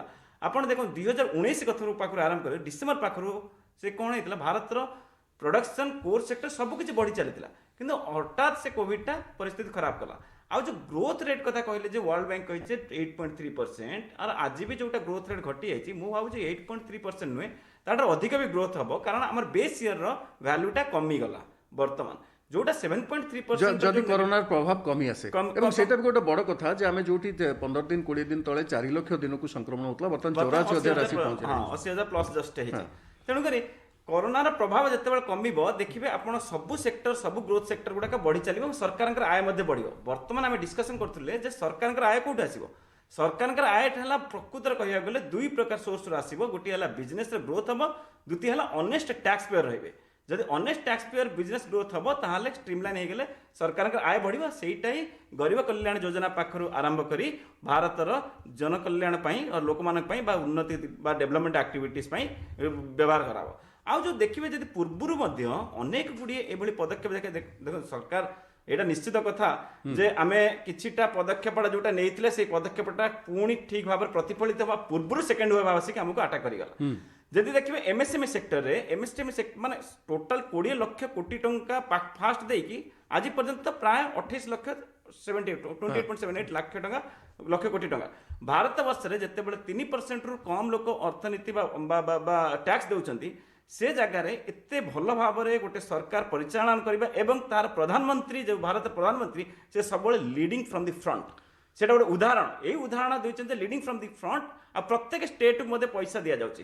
ତେଣୁକରି ଗୋଟେ କୋଅପରେସନ୍ ଏନଭାୟରମେଣ୍ଟ ଦରକାର, ଯୋଉଟା କଥା ବର୍ତ୍ତମାନ ହଉଥିଲେ, ଏଭଳି ସମସ୍ତେ କୋଅପରେସନ୍ କରିବା ଦରକାର। ସମସ୍ତେ ମାନେ ଏଇ ଯେଉଁ ମହାମାରୀକୁ ସମ୍ମୁଖୀନ ହେବା ପାଇଁ ମଧ୍ୟ ମଝିରେ ମଝିରେ ସରକାର ଦଉଛନ୍ତି, ବିଭିନ୍ନ ରାଜ୍ୟ ସରକାର ମାନଙ୍କୁ ଟଙ୍କା ଦଉଛନ୍ତି। ଆପଣ ଯେଉଁ ବଜେଟରେ ଦେଖିବେ, ଏ ବର୍ଷ କେନ୍ଦ୍ର ବଜେଟରେ 35,000 କୋଟି ଥିଲା ମାଗଣା ଟିକା ଦେବା ପାଇଁ ଏବଂ ସେଥିରେ ଟାର୍ଗେଟ ଥିଲା 50 କୋଟି। ବର୍ତ୍ତମାନ ତ ସରକାର ନିଷ୍ପତ୍ତି ନେଲେ ସମସ୍ତଙ୍କୁ ଦେବେ, 18ରୁ ତଳକୁ ଅଳ୍ପ କିଛି ମାନେ ଛୋଟ ପିଲାଙ୍କୁ ଛାଡ଼ିଦେଲେ ବର୍ତ୍ତମାନ ଆପଣଙ୍କୁ 130 କୋଟି ଲୋକଙ୍କୁ ଦେବା ପାଇଁ ପଡ଼ିବ। ତେଣୁ ଇଏ ବଜେଟକୁ ମଧ୍ୟ ବଢ଼େଇବାକୁ ପଡ଼ିବ। 35,000 କୋଟି ଟଙ୍କାଟା ହୁଏତ ଅଧିକା ହେଇପାରେ, 70,000 କି 80,000 କି 90,000। ଗୋଟେ ବଜେଟ୍ ଏଷ୍ଟିମେଟ୍ ଥାଏ ଆଉ ଗୋଟେ ରିଭାଇଜ୍ ଏଷ୍ଟିମେଟ୍ ଥାଏ। ରିଭାଇଜ୍ ଏଷ୍ଟିମେଟ୍ ଯେତେବେଳେ ଆସିବ ନିଶ୍ଚିତ ବଢ଼ିବ। ସପ୍ଲିମେଣ୍ଟାରୀ ବଜେଟ୍ ବୋଲେ ଆମକୁ ପଛରେ ଯେତେବେଳେ ହେଲ୍ଥ କଥା କହୁଥିଲେ, ସ୍ୱାସ୍ଥ୍ୟ କଥାର ଯେଉଁ ଟୀକାକରଣ ଆପଣ ଦେଖନ୍ତୁ ସ୍ୱାସ୍ଥ୍ୟରେ କେତେ ଖର୍ଚ୍ଚ ହେଇଛି ଏଥର, ଅନେକ ଖର୍ଚ୍ଚ ହେଇଛି। କେବଳ ବଜେଟରେ, ଛୋଟ ବଜେଟରେ କେବଳ 137% ଅଧିକା ଟ୍ୟାକ୍ସ ବଜେଟ୍, ତା ଛଡ଼ା ପିଏମ୍ କେୟାର ବାସ୍ ଆମେ ସେଇଟା, ତାହା ସହିତ ପିଏମ୍ କେୟାର ଏବଂ ତା ପୂର୍ବରୁ ମଧ୍ୟ ଦେଖିବେ ଯେ ବହୁତ ଭାବରେ ହସ୍ପିଟାଲାଇଜେସନ ପାଖରୁ ଆରମ୍ଭ କରି ସେ ସବୁ ଇଏ ଟେଷ୍ଟିଂ କିଟ୍ ପାଖରୁ ଆରମ୍ଭ କରି ଅନେକ ସେଗୁଡ଼ା ବଜେଟ୍ ବାହାରେ ଥିଲା, ସେ ଖର୍ଚ୍ଚ ଗୁଡ଼ାକ। ତେଣୁକରି ସ୍ୱାସ୍ଥ୍ୟରେ ବହୁତ ଜାଗାରେ ପ୍ରଥମ ହସ୍ପିଟାଲ କୋଭିଡ ହସ୍ପିଟାଲ ମଧ୍ୟ ସାଙ୍ଗେ ସାଙ୍ଗେ ନିର୍ମାଣ କରିବାକୁ ପଡିଲା ବହୁତ ଜାଗାରେ ପଡ଼ିଲା। ମୁଁ ସେଇଟା କହୁଛି ବହୁତ ଜାଗାରେ ପଡ଼ିଲା। ସେଗୁଡ଼ାକ ମଧ୍ୟ ସେଇ ଯୋଉ ବଜେଟ୍ 2020 ଏବଂ ସେନାବାହିନୀ ମଧ୍ୟ ଅନେକ ଜାଗାରେ କଲା, ତାଙ୍କୁ ମଧ୍ୟ ସେଥିପାଇଁ ଅର୍ଥ ଦିଆଯାଇଛି। ତାଙ୍କୁ ମଧ୍ୟ ଅର୍ଥ ଦିଆଯାଇଛି। ତେଣୁକରି ସେଇଟା ମଧ୍ୟ ବଜେଟ୍ ବାହାରୁଥିଲା। ତେଣୁକରି ସ୍ୱାସ୍ଥ୍ୟ କ୍ଷେତ୍ରରେ ଅନେକ ମାତ୍ରାରେ ବଢ଼ି ଚାଲିଛି। ଆଉ ବର୍ତ୍ତମାନ ଦେଖନ୍ତୁ ଇଭିନ୍ ଏପରିକି ଯୋଉଟା ସ୍ୱାସ୍ଥ୍ୟ ମଧ୍ୟରେ ନଥିଲା ବି କିଛି କିଛି ନୂଆ ଘୋଷଣା ମଧ୍ୟ କରିଦେଲେ। ଧରାଯାଉ ସେଇଟା ଇନଡାଇରେକ୍ଟଲି ସରକାର ଉପରେ ବଢ଼ା ନେଲା। ଆଜି ଯୋଉ ଜିଏସଟି କଥା କହିଲେ, ଯୋଉଟା ଜିଏସଟି ଯୋଉଟା ବ୍ଲାକ୍ ଫଙ୍ଗସ୍ ହଉ ବା ଅନ୍ୟ ଯେତିକି ସବୁ ମେଡିସିନ ବା ଇଭେନ୍ ସାନିଟାଇଜର ପର୍ଯ୍ୟନ୍ତ ଯୋଉ ଜିଏସଟି କମା ହେଲା ସେଇଟା ମଧ୍ୟ ଆଜି ଇନଡାଇରେକ୍ଟଲି ଯେତେବେଳେ ଅର୍ଥମନ୍ତ୍ରୀ କହିଥିଲେ, ଆପଣ ମାର୍କ କରିଥିବେ, ସେ ପ୍ରଥମେ ଆମ୍ବୁଲାନ୍ସ କଥା ଯୋଉ କହିଲେ ଆମ୍ବୁଲାନ୍ସଟା ଗୋଟେ ଟ୍ରାନ୍ସପୋର୍ଟ ସେକ୍ଟରରେ ଯାଉଛି, କିନ୍ତୁ ବର୍ତ୍ତମାନ ଯେହେତୁ ଆମ୍ବୁଲାନ୍ସର ଆବଶ୍ୟକତା ବହୁତ ଅଧିକା, ତେଣୁ ଏଠି ଗୋଟେ ସର୍ବସମ୍ମତି କ୍ରମେ ନିଷ୍ପତ୍ତି ନିଆଗଲା ଯେ ତା ଉପରେ ଜିଏସଟି କମାଯିବ ବୋଲି। ସେ ଆମ୍ବୁଲାନ୍ସଟାରେ ଆଉ ଆପଣ ଯୋଉ କହୁଥିଲେ 5% କରି ସବୁଥିରେ ଘଟାଗଲା, ଆମ୍ବୁଲାନ୍ସ 28 ରୁ 12% ଘଟାଗଲା। ତେଣୁକରି ମାନେ ଦେଖନ୍ତୁ 12% ମାନେ ଅଲମୋଷ୍ଟ ଆପଣ 60% ରୁ ଅଧିକା ପ୍ରାୟ ଘଟାଗଲା। ତେଣୁକରି ଦେଖିବେ ଯେ ଅର୍ଥ ବ୍ୟବସ୍ଥା କଥା ଖାଲି ପଡିନି ଏଠି, ସ୍ୱାସ୍ଥ୍ୟ କଥା ଖାଲି ପଡିନି ଏଠି, ଏଠି ହେଲା ଓଭରଅଲ ଇକୋନୋମି, ଅର୍ଥନୀତି ଏବଂ ଓଭରଅଲ ସିଚୁଏସନ। ଏବଂ ତା ଦ୍ୱାରା ଦ୍ୱିତୀୟରେ ଲୋକମାନେ ବି ଯେଉଁମାନେ କୋଭିଡର ସମ୍ମୁଖୀନ ହେଉଛନ୍ତି ସେମାନେ ଔଷଧ, ଏଇ ଯୋଉ ସାନିଟାଇଜର, ଅକ୍ସିମିଟର ଇତ୍ୟାଦି ଶସ୍ତାରେ ପାଇବେ ଏବଂ ସେଟା ଘରେ ଘରେ ସମସ୍ତଙ୍କ ପାଖରେ ପହଞ୍ଚି ପାରିବ ଏବଂ ସାହାଯ୍ୟ କରିବ। ଅକ୍ସିମିଟର ସବୁଥିରେ ତ ଘଟା ହେଇଗଲା, ସବୁଥିରେ ଘଟା ହେଇଗଲା। ଏପରିକି ବ୍ଲାକ୍ ଫଙ୍ଗସ୍ ଯୋଗୁ ଯୋଉ ଗୁଡାକ ହଉଥିଲା ସେଗୁଡା ଫ୍ରି କରାହେଇଗଲା, ପୁରା ଜିରୋ କରାହେଇଗଲା। ତେଣୁ ଜିରୋ କରାହେଇଗଲା। ତାର ଅର୍ଥ ହେଲା କଣ? ତାର ଅର୍ଥ ହେଲା ସରକାର ଗୋଟେ ଚାହୁଁଛନ୍ତି ଯେ ବର୍ତ୍ତମାନ ପରିସ୍ଥିତିଟା ଯେତେ ବି କଷ୍ଟ ପଡୁ, ଯେତେ ବି ସମ୍ମୁଖୀନ ହବାକୁ ପଡୁ, ଲୋକମାନଙ୍କର ଏଇଟା ଗୋଟେ ଯୁଦ୍ଧ ଏବଂ ସେ ଯୁଦ୍ଧକୁ ଯୋଉ ସରଞ୍ଜାମ ସହିତ ଲଢିବା କଥା, ଯୁଦ୍ଧ ସହିତ ଲଢିବା କଥା। ଆପଣ ସେଇଥିଲାଗି ଦେଖିବେ ଯେ ଏଇ ପରିସ୍ଥିତିରେ ଯେତେ ସେ କହୁଥିଲେ ସ୍ପେଶାଲ ଟ୍ରେନ ପାଖରୁ ଆରମ୍ଭ କରି ସବୁ ଜିନିଷ ଗୁଡାକ କରାଗଲା, କିନ୍ତୁ ହେଇଥାଇପାରେ କିଛି ରାଜନୈତିକ ନେତା ତାଙ୍କ ରାଜନୈତିକ ଉଦ୍ଦେଶ୍ୟ ରଖି ଏଇ କାମଟାକୁ ସଫଳ ନ କରିବା ପାଇଁ ଏବଂ ଭାରତର ନାମଟାକୁ ବିଦେଶ ମାଟିରେ କିଭଳି ଭାବେ ଅପପ୍ରଚାର କରିବେ ଏବଂ ସେ କେବଳ ରାଜନୈତିକ ଉଦ୍ଦେଶ୍ୟ ରଖି ଯୋଉଗୁଡା କରୁଥିଲେ ସେଗୁଡାକ ସବୁବେଳେ ଫେଲ ହେଇଯାଇଛି। ଜିଏସଟି କଥା କଣ କହୁଛନ୍ତି କି ଆପଣ ଦେଖନ୍ତୁ ଏମଏସପି କଥା, ସେ ରାଜନୈତିକ ଉଦ୍ଦେଶ୍ୟ ନେଇକି ରାଜାରାମ ଗୋଟେ ଗୁରୁତ୍ୱପୂର୍ଣ୍ଣ ଆଲୋଚନା ଆମେ ବର୍ତ୍ତମାନ କରିବା। ଯୋଉ ଗତ ବର୍ଷ ଲକଡାଉନ ଭିତରେ ଥିଲେ ମଧ୍ୟ ଯେତେବେଳେ ଅନଲକ୍ ହେଲା, ପ୍ରଥମେ କୃଷି କ୍ଷେତ୍ରକୁ ଖୋଲାଗଲା ଏବଂ ଆମର ଚାଷୀମାନଙ୍କୁ ଆମେ ଯଥେଷ୍ଟ ଧନ୍ୟବାଦ ଦେବା, ସେ କମ୍ ହବ, ତାକୁ ଯେତେ ଧନ୍ୟବାଦ ଏତେ ଅଧିକା ହେଇଛି ଯାହା ପୂର୍ବ ବର୍ଷ ତୁଳନାରେ ମାନେ ଅତିକ୍ରମ କରିଯାଇଛି ତାକୁ। ଏବଂ ତା ଭିତରେ 70ଟି ଉତ୍ପାଦ ରପ୍ତାନି 41.25 ବିଲିୟନ ଡଲାରକୁ ବଢ଼ିଛି ଏବଂ ଏଇ ଯେଉଁ କୃଷିଜାତ ଦ୍ରବ୍ୟର ରପ୍ତାନି ମଧ୍ୟ 17.34% ବଢ଼ିଛି। ତା ଭିତରେ ଯଦି ଜୈବିକ କୃଷିଜାତ ଦ୍ରବ୍ୟ ଦେଖିବା ତାହେଲେ ସେ ପ୍ରାୟ 51%ରୁ ଅଧିକ ଅଭିବୃଦ୍ଧି ଘଟିଛି। ତା ଭିତରେ ଯେଉଁ ଗୋଟେ ଚାଲିଥିଲା 3ଟି ରିଫର୍ମ ବିଲ୍କୁ ନେଇ ଆମେ ବହୁତ ଥର ଆଲୋଚନା କରିଛେ, ତା ଦେହରେ କୁହାହେଉଥିଲା ଯେ ସର୍ବନିମ୍ନ ସହାୟକ ଦର ନାହିଁ, ସରକାର ଉଠାଇ ଦେବେ ନାହିଁ। ଏବେ କ'ଣ ହେଲା, ସେମାନେ ଯାଇକରି ବିଭିନ୍ନ ରାଜ୍ୟକୁ ବୁଲିକି ସମର୍ଥନ ଗୋଟେଇବାକୁ ଚେଷ୍ଟା କରୁଥିଲା ବେଳେ କିଛି ଅଳ୍ପ କିଛି ମଧ୍ୟସ୍ଥି, ଆପଣ ଦେଖନ୍ତୁ ବର୍ତ୍ତମାନ 70ଟିର ସହାୟକ ଦର ବୃଦ୍ଧି ହେଲା ଏବଂ ଯଦି କ୍ରମାନ୍ୱୟରେ ଆମେ ଦେଖିବା 2014 ମସିହାରୁ ବଢ଼ି ଚାଲିଛି। ତେଣୁ ଚାଷୀମାନଙ୍କୁ ସାହାଯ୍ୟ ଦେବା ପାଇଁ ଯେଉଁ ଜିନିଷଟି ଥିଲା ତାକୁ କରାଯାଉଛି ଏବଂ ଯେଉଁ ଟାର୍ଗେଟ୍ ସେପଟେ ଅଛି ଯେ 2 ଗୁଣ କରିବା ଚାଷୀର ଆୟକୁ, ତାହା ମଧ୍ୟ ହେଇଛି ଏବଂ କେତେକ ଜାଗାରେ କୁହାହେଉଥିଲା ଯେ 1.5 ଗୁଣ ହେଲେ ଚାଷୀମାନେ ଲାଭ ପାଇବେ, କେତେ ଗୁଡ଼ାକ ଜାଗାରେ 85% ମଧ୍ୟ ବୃଦ୍ଧି ପାଇଛି ତାର ମୂଲ୍ୟ ତୁଳନାରେ ସେମାନେ ଯେତିକି ଖର୍ଚ୍ଚ କରିଥିବେ। ତେଣୁ ଇଏ ଗୋଟିଏ ସଶକ୍ତ ଉତ୍ତର ନୁହେଁ ଯେଉଁମାନେ ବିରୋଧ କରୁଛନ୍ତି ଏପର୍ଯ୍ୟନ୍ତ ରାଜରାସ୍ତାରେ ବସିକି ଯେ ଏମ୍ଏସ୍ପି କୁଆଡ଼େ ଯାଉନାହିଁ, ଏମ୍ଏସ୍ପି ଠିକ୍ ରହୁଛି ଏବଂ ଏମ୍ଏସ୍ପି ଆପଣ ମଣ୍ଡିରେ ବିକ୍ରି କରିପାରିବେ, ସେଇ ଦର ପାଇପାରିବେ। ଦେଖନ୍ତୁ ଏ ସରକାର ଆସିଲା ବେଳୁ 2014 ମସିହାରୁ ଆପଣ ଲକ୍ଷ୍ୟ କରିବେ ଏ ସରକାର ସବୁବେଳେ ଗୋଟେ ଫୋକସ୍ରେ ଅଛନ୍ତି ଚାଷୀମାନେ। ତାଙ୍କର ଏ ସରକାରର କହିବା କଥା, ନରେନ୍ଦ୍ର ମୋଦିଙ୍କ ସରକାରଙ୍କର କହିବା କଥା ଯେ ଦେଶର ପ୍ରାୟ ଅଧେ ଲୋକ ଅନୁମାନିକ ଯେଉଁମାନେ କି ଚାଷ ଉପରେ ନିର୍ଭର କରୁଛନ୍ତି ଏବଂ ଚାଷ ସେକ୍ଟର ଆଜିକା ଦିନରେ ସବୁଠୁ ଅଧିକା ଲୋକଙ୍କୁ ନିଯୁକ୍ତି ମଧ୍ୟ ଦେଇପାରୁଛି। ଆଚ୍ଛା, ଯେଉଁ ସେକ୍ଟରରେ ସବୁଠୁ ଅଧିକା ଲୋକଙ୍କର ନିଯୁକ୍ତି ମିଳୁଛି ଏକ, ଏବଂ ଯେଉଁ ସେକ୍ଟରରୁ ଆମେ ଖାଉଛେ ଏବଂ ଯେଉଁ ସେକ୍ଟରରେ ଆମ ଅର୍ଥନୀତି କି କମ୍ ହେଇପାରେ, ଶିଳ୍ପ ତୁଳନାରେ କମ୍ ହେଇପାରେ, ମାଇନ୍ସ ତୁଳନାରେ କମ୍ ହେଇପାରେ, ଯେଉଁ ସେକ୍ଟର ଆମ ଅର୍ଥନୀତିକୁ ପୁରା ମଜବୁତ କରିକି ରଖିଛି ମାନେ ବେସ୍ ହିସାବରେ, ଆମେ ସେ ସେକ୍ଟରଟାକୁ କେମିତି ନେଗ୍ଲେକ୍ଟ କରିପାରିବା? ଅନ୍ତତଃ ରପ୍ତାନି କମିଛି ଏବଂ ସ୍ୱାବଲମ୍ବୀ ଆମେ ତ ହେଇପାରିବା ଖାଦ୍ୟ କ୍ଷେତ୍ର। ଆଚ୍ଛା, ଦ୍ୱିତୀୟ କଥା ହେଉଛି ସରକାରଙ୍କର ଉଦ୍ଦେଶ୍ୟ ନୀତି ହେଉଛି ଯେ ଆମେ ଏଇ ସେକ୍ଟରଟାକୁ ଯଦି ଇମ୍ପ୍ରୁଭ୍ କରିବା, ଭାରତରେ ସବୁ ଲୋକଙ୍କୁ ଆପଣ ସରକାରୀ ଚାକିରି ଦେଇପାରିବେନି, କାରଖାନାରେ ମଧ୍ୟ ଚାକିରି ଦେଇପାରିବେନି, IT ସେକ୍ଟରରେ ଚାକିରି ଦେଇପାରିବେ ନାହିଁ, ଅସମ୍ଭବ। ତାହେଲେ କେଉଁଠି ନିଯୁକ୍ତି ପାଇବେ? ବର୍ତ୍ତମାନ ଚାଷ କରିବା ପାଇଁ ଲୋକ ନାରାଜ। ତେଣୁ ଏ ସରକାରର ନୀତି ହେଲା ଯଦି ଚାଷକୁ ଆମେ ଗୋଟେ ସମ୍ମାନ ନାରାଜ ମାନେ ଲାଭକାରୀ ନହେଲେ ସେମାନେ କାହିଁ କରିବେ? ବାସ୍ ସେ ଗୋଟେ ସମ୍ମାନଜନକ ବୃତ୍ତି ବୋଲିକି ଯେତେବେଳେ ଆମେ ଚାଷକୁ ଗୋଟେ ପ୍ରୋଜେକ୍ଟ କରିବା ସେତେବେଳେ ୟଙ୍ଗ ପାଠ ପଢ଼ୁଆ ଲୋକମାନେ ଆସିବେ। ଦ୍ୱିତୀୟ କଥାକୁ ଆସନ୍ତୁ, ଏଇ ନୀତିକି ଲକ୍ଷ୍ୟ କରି କେନ୍ଦ୍ର ସରକାର ଯେଉଁ 3ଟି କୃଷି ବିଲ୍ ଆଣିଥିଲେ, ଏ କୃଷି ବିଲ୍କେ ଆପଣ ଯଦି ଦେଖିବେ ତା ଭିତରେ ଆଜି ବି ଦିନରେ ବି ଯଦି ତର୍ଜମା କରିବେ ଆପଣ ଦେଖିବେ ଯେଉଁମାନେ ଆମ ଦେଶର ଏଇ ଯାହା କିଛି ସମୟ ହେଲା ଆମେ ଆଲୋଚନା କରୁଥିଲେ ମାନେ ସବୁବେଳେ ଆମ ଦେଶକୁ ନିନ୍ଦା କରିବା ତାଙ୍କର ଗୋଟେ ଧର୍ମ, ଯେମିତି ସେଇ ମହାତ୍ମାମାନେ ଏହାକୁ କଦର୍ଥ କରି ଏ ଆଇନକୁ ଯାଇ ଲୋକଙ୍କ ଆଗରେ ବିଭ୍ରାନ୍ତ କରୁଛନ୍ତି। ଉଦାହରଣ ସ୍ୱରୂପ ଏ ଯେ ଆଇନଟା ତ ଏତେ ଖରାପ, ସରକାର ଆଦେହରେ କହିଛନ୍ତି ଯେ ଚାଷୀଙ୍କ ପାଖକୁ ସିଧା ତାଙ୍କର MSP ଟଙ୍କା ପହଞ୍ଚିବ। ଆଜ୍ଞା 2018 ମସିହାରୁ ଚାଷୀଙ୍କ ପାଖରୁ ସିଧା ପହଞ୍ଚିବ ବୋଲି ସରକାର ନିୟମ କଲେଣି। ପଞ୍ଜାବ ଏବଂ ଅନ୍ୟାନ୍ୟ କେତେକ ରାଜ୍ୟରେ ତାକୁ ବିରୋଧ କରିକି ଆସୁଥିଲେ। ଏଇଥରକ କ'ଣ ହେଲା, ଏଇଥରକ ଗହମ ଯେତେବେଳେ ବିକ୍ରି ହେଲା, ଏଇ ମାସ 1.5 ମାସର କଥା, ଯେତେ ଟଙ୍କା ଚାଷୀମାନଙ୍କର ପାଇବା କଥା କେଉଁ ମଝିବାଲା ତା ଦେହରେ ଆଉ ହାତ ମାରିପାରି ନାହାନ୍ତି। ସରକାର ସିଧା କହିଲେ ଯେ ଆପଣ ଚିଠା ଦିଅନ୍ତୁ କାହାଠୁ କେତେ ଗହମ କିଣିଛନ୍ତି, ତାଙ୍କ DBT ଜରିଆରେ ସେଇ ଚାଷୀମାନେ ଯିଏ ଦଲାଲଙ୍କ ଥ୍ରୁରେ ଆସିକିରି ବେପାର କରୁଥିଲେ ବା ଧାନ ବିକୁଥିଲେ ସେଇମାନେ ପ୍ରଥମ ଥର ପାଇଁ ଏଇଥରକ ଏଇ 1.5 ମାସ ତଳର ଘଟଣା, ସେମାନେ ତାଙ୍କ ଆକାଉଣ୍ଟରେ ଟଙ୍କା ପାଇଛନ୍ତି। ଆନ୍ଦୋଳନରେ ବସିଛନ୍ତି କିଛି ଲୋକ, ସେମାନେ ସରକାର ଯାହା କହୁଛନ୍ତି ଏଇ କାମରେ ସେମାନେ ନିଯୁକ୍ତି ଥାନ୍ତି, ବିଛୋଲିଆ ଯାହାକୁ କହୁଛନ୍ତି ଏଇ କାମରେ ନିଯୁକ୍ତି ଥାନ୍ତି, ମାନେ ଦଲାଲି କାମ କରନ୍ତି। ଆପଣ ଯିବେନି ମଣ୍ଡିକି, ଆପଣଙ୍କଠୁ ମୁଁ ଧାନ ନେଇକିରି ମୁଁ ସେଠି ବିକିବି, ଆହୁରି କ'ଣ ସେଠି ହୁଏ ଆପଣ ଦେଖିବେ। ସେ ରାଜ୍ୟରେ ସବୁଠୁ ଅଧିକା ଲୋକ ଧାନ ବିକି ପାରୁଛନ୍ତି MSP ଦରରେ। କ'ଣ ସେଠି ହୁଏ ଆପଣ ଜାଣିଛନ୍ତି? ଏବେ ମାନେ ଅଳ୍ପ ମାସେ 2 ମାସ ତଳେ ପ୍ରାୟ 22 ନା 24ଟା ଟ୍ରକ୍ ଧାନ ଏବଂ ଗହମ ଅନ୍ୟ ରାଜ୍ୟରୁ ନେଇକିରି ସେଠି MSP ବା ସରକାରୀ ଦରରେ ବିକୁଥିଲେ, ଧରା ପଡ଼ିଛନ୍ତି।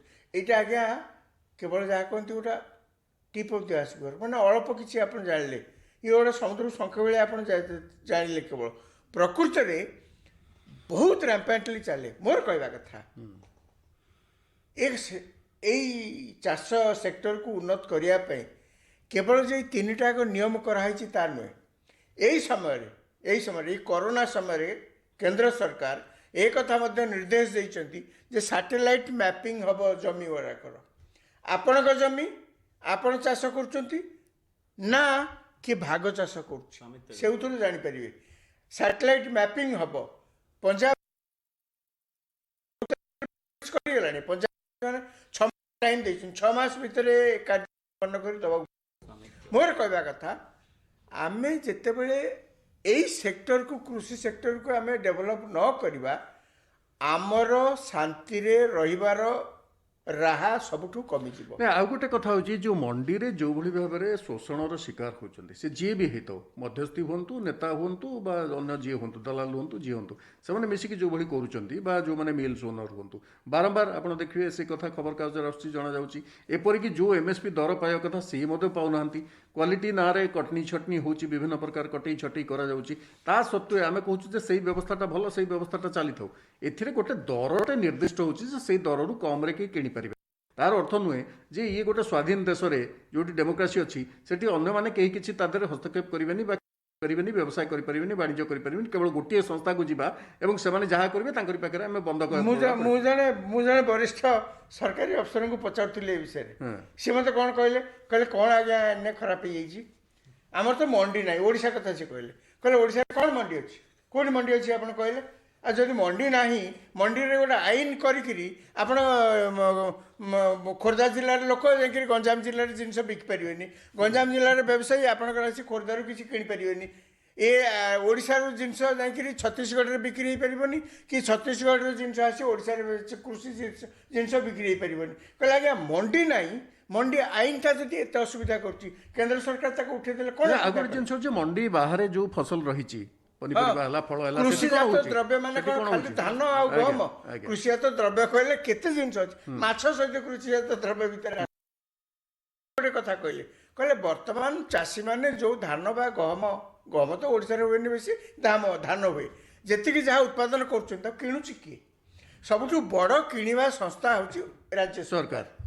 ରାଜ୍ୟ ସରକାର ତ ନୁହନ୍ତି, ଏଫସିଆଇ ମାନେ କେନ୍ଦ୍ର ସରକାରଙ୍କ ତାଙ୍କ ତରଫରୁ କିଣୁଛନ୍ତି। ମାନେ ସରକାର କେବଳ ତାକୁ କିଣନ୍ତି, ଆଉ ଲୋକ କାହିଁ କିଣିପାରୁନାହାନ୍ତି? ସେ କହିଲେ ଏବେ ଯେଉଁ ମଣ୍ଡିରେ ସରକାରୀ ଯେଉଁ ମଣ୍ଡି, ସେଇଟା ତ ମଣ୍ଡି ନୁହେଁ, ସେଠି ଗଦା ହେଇଛି, ତାକୁ ମଣ୍ଡି ସେଇଟା ମଣ୍ଡି ନୁହେଁ। ସେ କହିଲେ ଏଇ ଜାଗାରେ ଆପଣ ପ୍ରତିଦିନ ଟେଲିଭିଜନରେ ଦେଖୁଛନ୍ତି କି ନାହିଁ ଧାନ କିଣିଲେନି, ଟୋକନ ଅସୁବିଧା ହେଲା, ଲୋକ ଧାରଣାରେ ବସୁଛନ୍ତି, ତାହେଲେ କାହିଁକି ସେ କିଣିପାରୁନାହାନ୍ତି? ତାର କାରଣ ହେଉଛି ଜଣିଏ ସଂସ୍ଥା, ଗୋଟିଏ ସଂସ୍ଥା କେବଳ ଚାଷୀଙ୍କଠୁ କିଣୁଛି। କେତେ କିଣିପାରିବେ ଆପଣ? ସରକାର ଧରି ନିଆଯାଉ ଧାନ ଚାଷୀଙ୍କଠୁ ବା ଗହମ କେତେ କିଣିପାରିବେ ସେଇଟା ବି ଜାଣିବା କଥା। ନାଇଁ, ସେଇଥିପାଇଁ ରପ୍ତାନି ହବା ଏବଂ ଏଥରକ ଯେମିତି ପ୍ରଧାନମନ୍ତ୍ରୀ ଗରିବ କଲ୍ୟାଣ ଏକ୍ଜାକ୍ଟଲି ସରକାର ସେଇଥିପାଇଁ କହିଛନ୍ତି କୃଷିକି ଡାଇଭରସିଫାଏ କରିବାକୁ ପଡ଼ିବ, କୃଷି ମୂଲ୍ୟଯୁକ୍ତ କରିବାକୁ ପଡ଼ିବ। ଏଣ୍ଟାୟାର ଏ କେନ୍ଦ୍ର ସରକାରଙ୍କର ପଲିସି ହେଉଛି ସେଇ ଏବଂ ଦିଗରେ, ଅନେକ ଗୁଡେ ଖାଦ୍ୟ ପ୍ରକ୍ରିୟାକରଣ ଶିଳ୍ପ ସେଇ ଦିଗରେ ଏ ସରକାରଙ୍କ ନୀତି ହେଉଛି ସେଇ କିନ୍ତୁ ଦିଗରେ। ବଡ ଜିନିଷ ହଉଛି ଯେ ଏଇ ଯୋଉ ସର୍ବନିମ୍ନ ସହାୟକ ଦରକୁ ନେଉ ଯୋଉ କନଫ୍ୟୁଜନ ଥିଲା, ଦ୍ୱନ୍ଦ୍ୱ ଥିଲା, ତାହା ଦୂର ହେଇଛି। ସରକାର କରିଛନ୍ତି ଏବଂ ଜଣାଇଛନ୍ତି, କୃଷିମନ୍ତ୍ରୀ ମଧ୍ୟ ଦୃଢ ଭାବରେ କହିଛନ୍ତି ଯେ ଆମେ କହିଥିଲୁ ପ୍ରଥମରୁ ଯେ ରହିବ ଏବଂ ଏଟା ରହିଛି।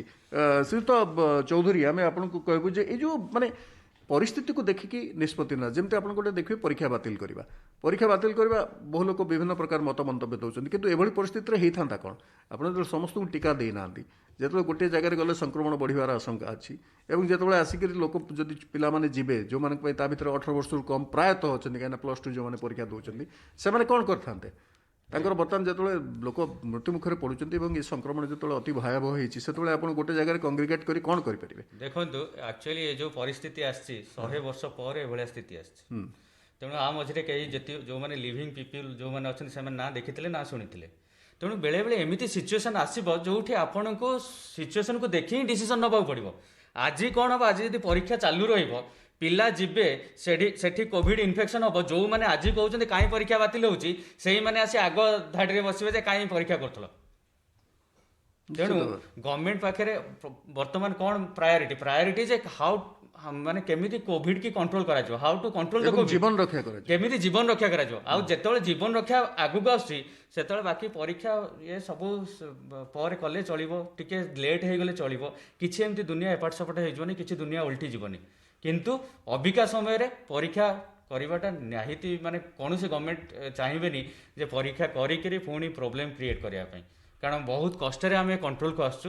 ଯେଉଁ ସେକେଣ୍ଡ ଲହରଟା ଯେଉଁ ରେଟ୍ରେ ବଢ଼ୁଥିଲା 4 ଲକ୍ଷରୁ ଆସି ଅବିକା ବର୍ତ୍ତମାନ 90,000, ତେଣୁ ସେଇଟା ବହୁତ କଷ୍ଟରେ ଆସିଛି। ଯୋଉଟା ଅନେକ ବିଦେଶୀ ରାଷ୍ଟ୍ରର ବିଶେଷଜ୍ଞମାନେ କହିଥିଲେ ହୁଏତ 10 ଲକ୍ଷ ପର୍ଯ୍ୟନ୍ତ ପହଞ୍ଚି ଯାଇପାରେ ବୋଲି ଦିନକୁ, ଏବଂ ତେଣୁ ଯୋଉଭଳି ଭାବେ ରୋକି ଦିଆଯାଇ ପାରିଲା, ସେଟା କହୁଛି ଯେ ଗୋଟେ ସଫଳତାର ବୟାନ କହୁଛି। ଆମର ଯୋଉ ଡାକ୍ତରମାନେ, ଆମର ଯୋଉ ବିଶେଷଜ୍ଞମାନେ, ଆମର ବୈଜ୍ଞାନିକମାନେ, ସେମାନେ ଯଥେଷ୍ଟ ପ୍ରଚେଷ୍ଟା କରିଛନ୍ତି ଏବଂ ନିଜ ଜୀବନକୁ ବାଜି ଲଗେଇ ବହୁ ଡାକ୍ତର ମଧ୍ୟ ମୃତ୍ୟୁ ମୁଖରେ ପଡିଛନ୍ତି। କିନ୍ତୁ ସେମାନେ ସେଥିପାଇଁ ବହୁତ ଦୁଃଖିତ ଯେ ଆମର ସଂକ୍ରମଣ ତାଙ୍କ କହିବା ଅନୁସାରେ ହେଇନାହିଁ।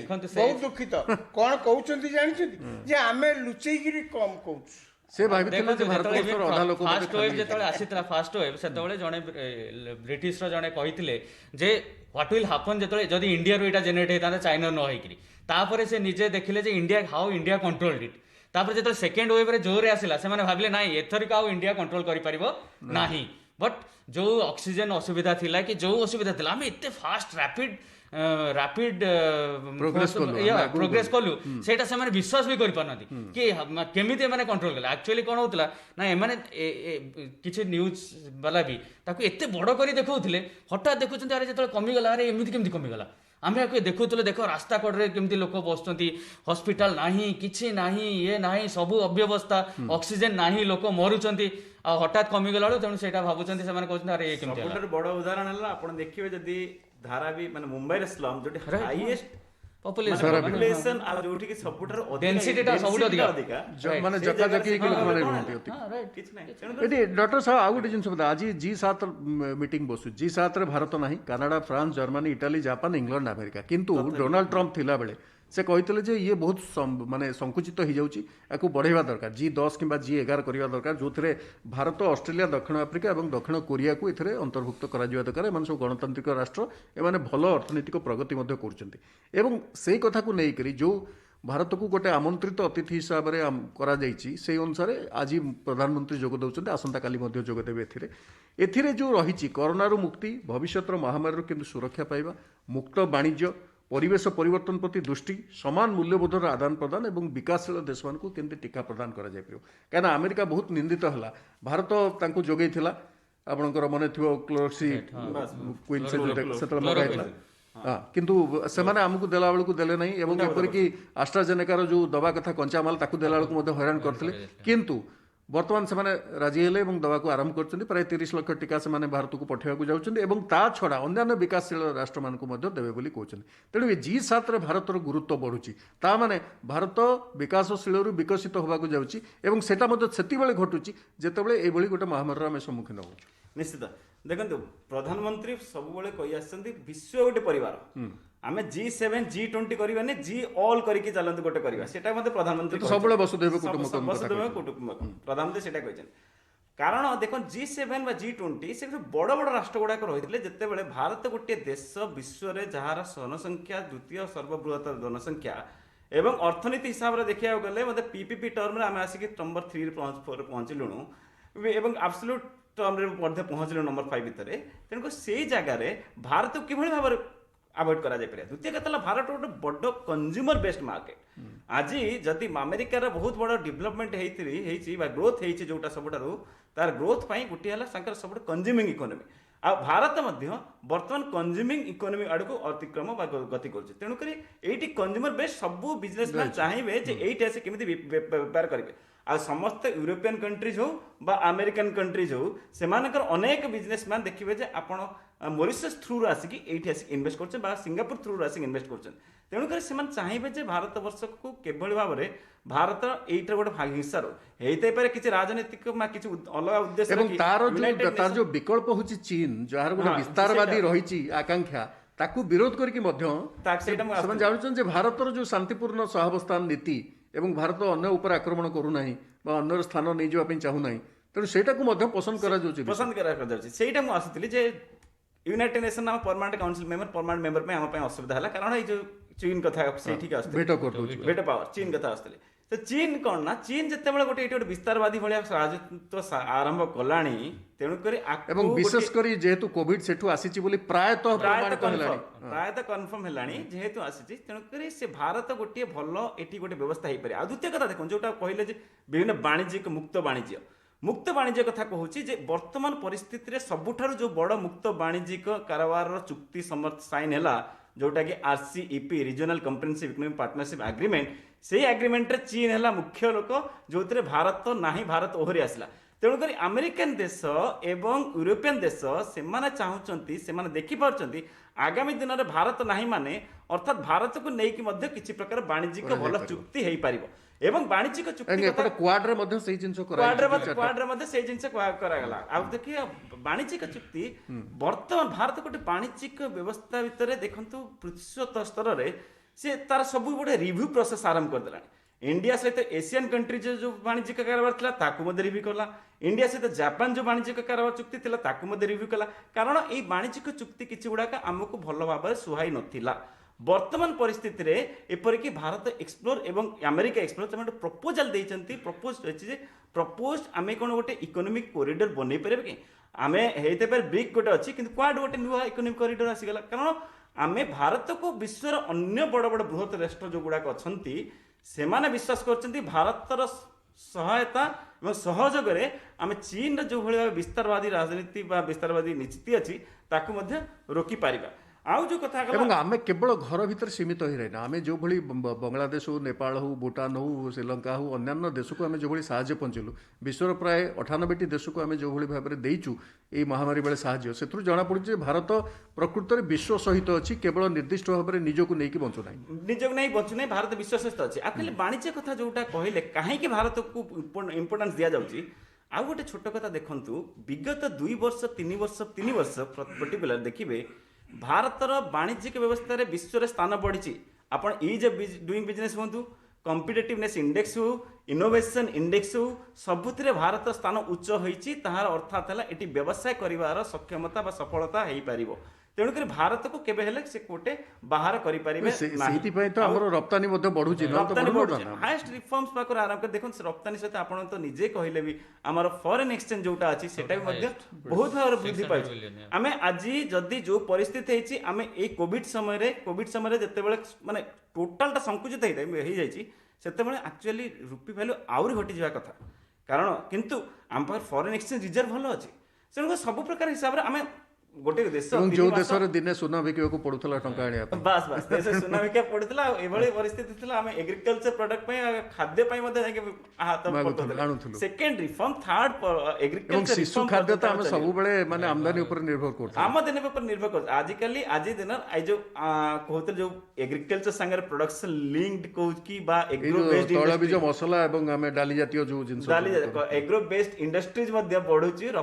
ରପ୍ତାନି ଆମଦାନୀ କରିବାଟା ଲକ୍ଷ୍ୟ ନୁହେଁ, ରପ୍ତାନି କେତେ କରିପାରିବେ ଏବଂ ଭାରତର ଏବେ ପ୍ରୋତ୍ସାହନ ମଧ୍ୟ ଅଧିକ ବଢି ଯାଇଛି ଯେ ଆମେ ଇନଭେଷ୍ଟର ଖାଲି ଆମ ଇନଭେଷ୍ଟର ଯାଇକି ମଧ୍ୟ ବାହାରେ ଇନଭେଷ୍ଟ କରିବା, ଆଉଟୱାର୍ଡ ଏଫଡିଆଇ ମଧ୍ୟ ବଢୁଛି। ପର୍ଯ୍ୟାୟରେ ଆସି ପହଞ୍ଚିଲେ ମାନେ ଶେଷ ଆମେ ଆପଣଙ୍କର ପ୍ରତିକ୍ରିୟା ନେବୁ ସଂକ୍ଷେପରେ ଯେ ରାଷ୍ଟ୍ର କଣ ଅନେକ ସମୟରେ ତାର ବିପତ୍ତିର ସମ୍ମୁଖୀନ ଗୋଟେ ବାହିକ ଯୁଦ୍ଧ ହେଇପାରେ, ଗୋଟେ ଆଭ୍ୟନ୍ତରୀଣ ବା ଏମିତି ଗୋଟେ ପ୍ରାକୃତିକ ମହାମାରୀର ଯୋଉଭଳି ଅବସ୍ଥା ଆମେ ଆସିଲା ଏବଂ ଏଇଟା କେବଳ ଭାରତ ପାଇଁ ନୁହେଁ, ଏଇଟା ବୈଶ୍ୱିକ ମହାମାରୀ ଏବଂ ଅନ୍ୟମାନେ ଯୋଉମାନେ ଆମେ ଯଦି ବିକାଶଶୀଳ ଦେଶଗୁଡ଼ିକୁ ଦେଖିବା, ବିକଶିତ ଦେଶଗୁଡ଼ିକୁ ଦେଖିବା, ସେମାନେ ଯୋଉଭଳି ଭାବରେ ସମ୍ମୁଖୀନ ହେଲେ ଆମେ ତା ତୁଳନାରେ ଦେଖିବାକୁ ଗଲେ ବହୁତ ଭଲରେ ସମ୍ମୁଖୀନ ହେଇଛି ବୋଲି ଯେକୌଣସି ଲୋକ ସ୍ୱୀକାର କରିବ।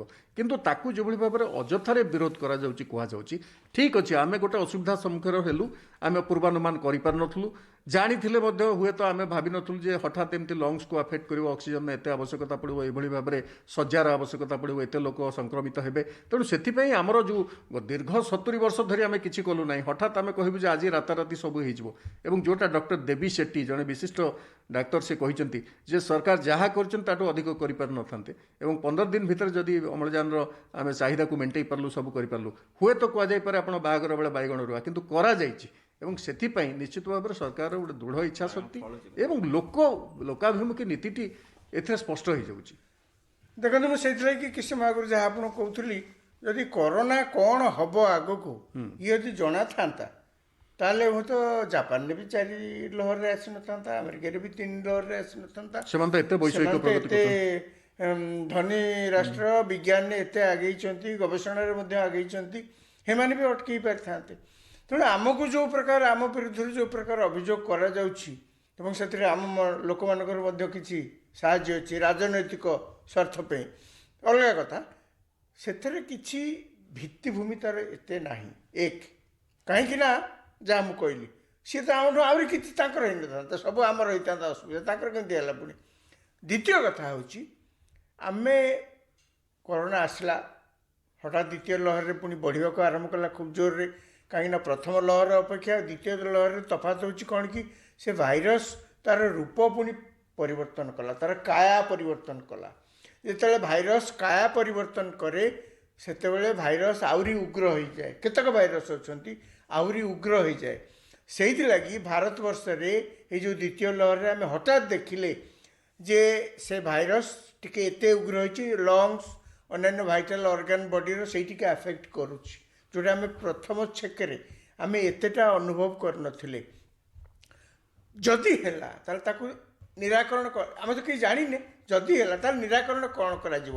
ସବୁଠୁ ବଡ଼ କଥା ହେଉଛି ଏତେ ବଡ଼ ଦେଶରେ କେନ୍ଦ୍ର ସରକାର ସମୟ ଅପଚୟ ନ କରିକିରି ତାର ମୁକାବିଲା କରିଛନ୍ତି। କେମିତି ଆପଣ ଦେଖନ୍ତୁ, ଆମେ ଅକ୍ସିଜେନ ପୂର୍ବ ଭାରତରେ ସବୁ ତିଆରି ହୁଏ, ମାନେ ପହଞ୍ଚେଇବା ମାନେ ଏତେ ଜଲ୍ଦି ସୁଇଫ୍ଟ ଆକ୍ସନ ହେଇଛି ଏବଂ ପିଏମ କେୟାର୍ସ ଫଣ୍ଡର ଅକ୍ସିଜେନ ପ୍ଲାଣ୍ଟ ପାଇଁ ସୁଇଫ୍ଟ ଆକ୍ସନ ତ ବିଦେଶରେ ମଧ୍ୟ ଆପଣ ଦେଖିଥିବେ, ଆମେ ଗତ ବର୍ଷଠୁ ମଧ୍ୟ ଆଶଙ୍କା କରୁଥିଲୁ ଯେତେବେଳେ ପ୍ରବାସୀ ଶ୍ରମିକମାନେ ଫେରିବାକୁ ଆରମ୍ଭ କଲେ ଯେ ହୁଏତ ଖାଦ୍ୟାଭାବରୁ ଲୋକ ମୃତ୍ୟୁବରଣ କରିପାରନ୍ତି, କିନ୍ତୁ ଖାଦ୍ୟାଭାବରୁ କେହି ମୃତ୍ୟୁବରଣ କରିନାହାନ୍ତି। ତେଣୁ ସରକାରଙ୍କ ଲୋକାଭିମୁଖୀ ନୀତି ଲୋକଙ୍କ ପାଇଁ ରହିଛି ଏବଂ ଯାହା ଯାହା ଆବଶ୍ୟକ ତାକୁ ପୂରଣ କରାଯାଇଛି। ହୁଏତ ଆମେ ଏ ଲହର ବା ଏଇ ଯେଉଁ ମହାମାରୀକୁ ଅତିକ୍ରମ କରିଗଲା ବେଳକୁ ଆମ ସ୍ୱାସ୍ଥ୍ୟ ଭିତ୍ତିଭୂମି ଆହୁରି ସୁଦୃଢ଼ ହୋଇଥିବ, ଆଗାମୀ ଦିନରେ ଆମେ ଏସବୁକୁ ଆହୁରି ସହଜରେ ସମ୍ମୁଖୀନ ହୋଇପାରିବା ଏବଂ ଯେଉଁମାନଙ୍କ ପାଇଁ ଯାହା କ୍ଷତି ହେଇଛି ସେଥିପାଇଁ ଦୁଃଖ ପ୍ରକାଶ କଲାବେଳେ ଆମେ ଜାଣୁଛୁ ଯେ ସରକାର ଏହାକୁ ଦୃଢ଼ତାର ସହିତ ସମ୍ମୁଖୀନ ହେଉଛନ୍ତି।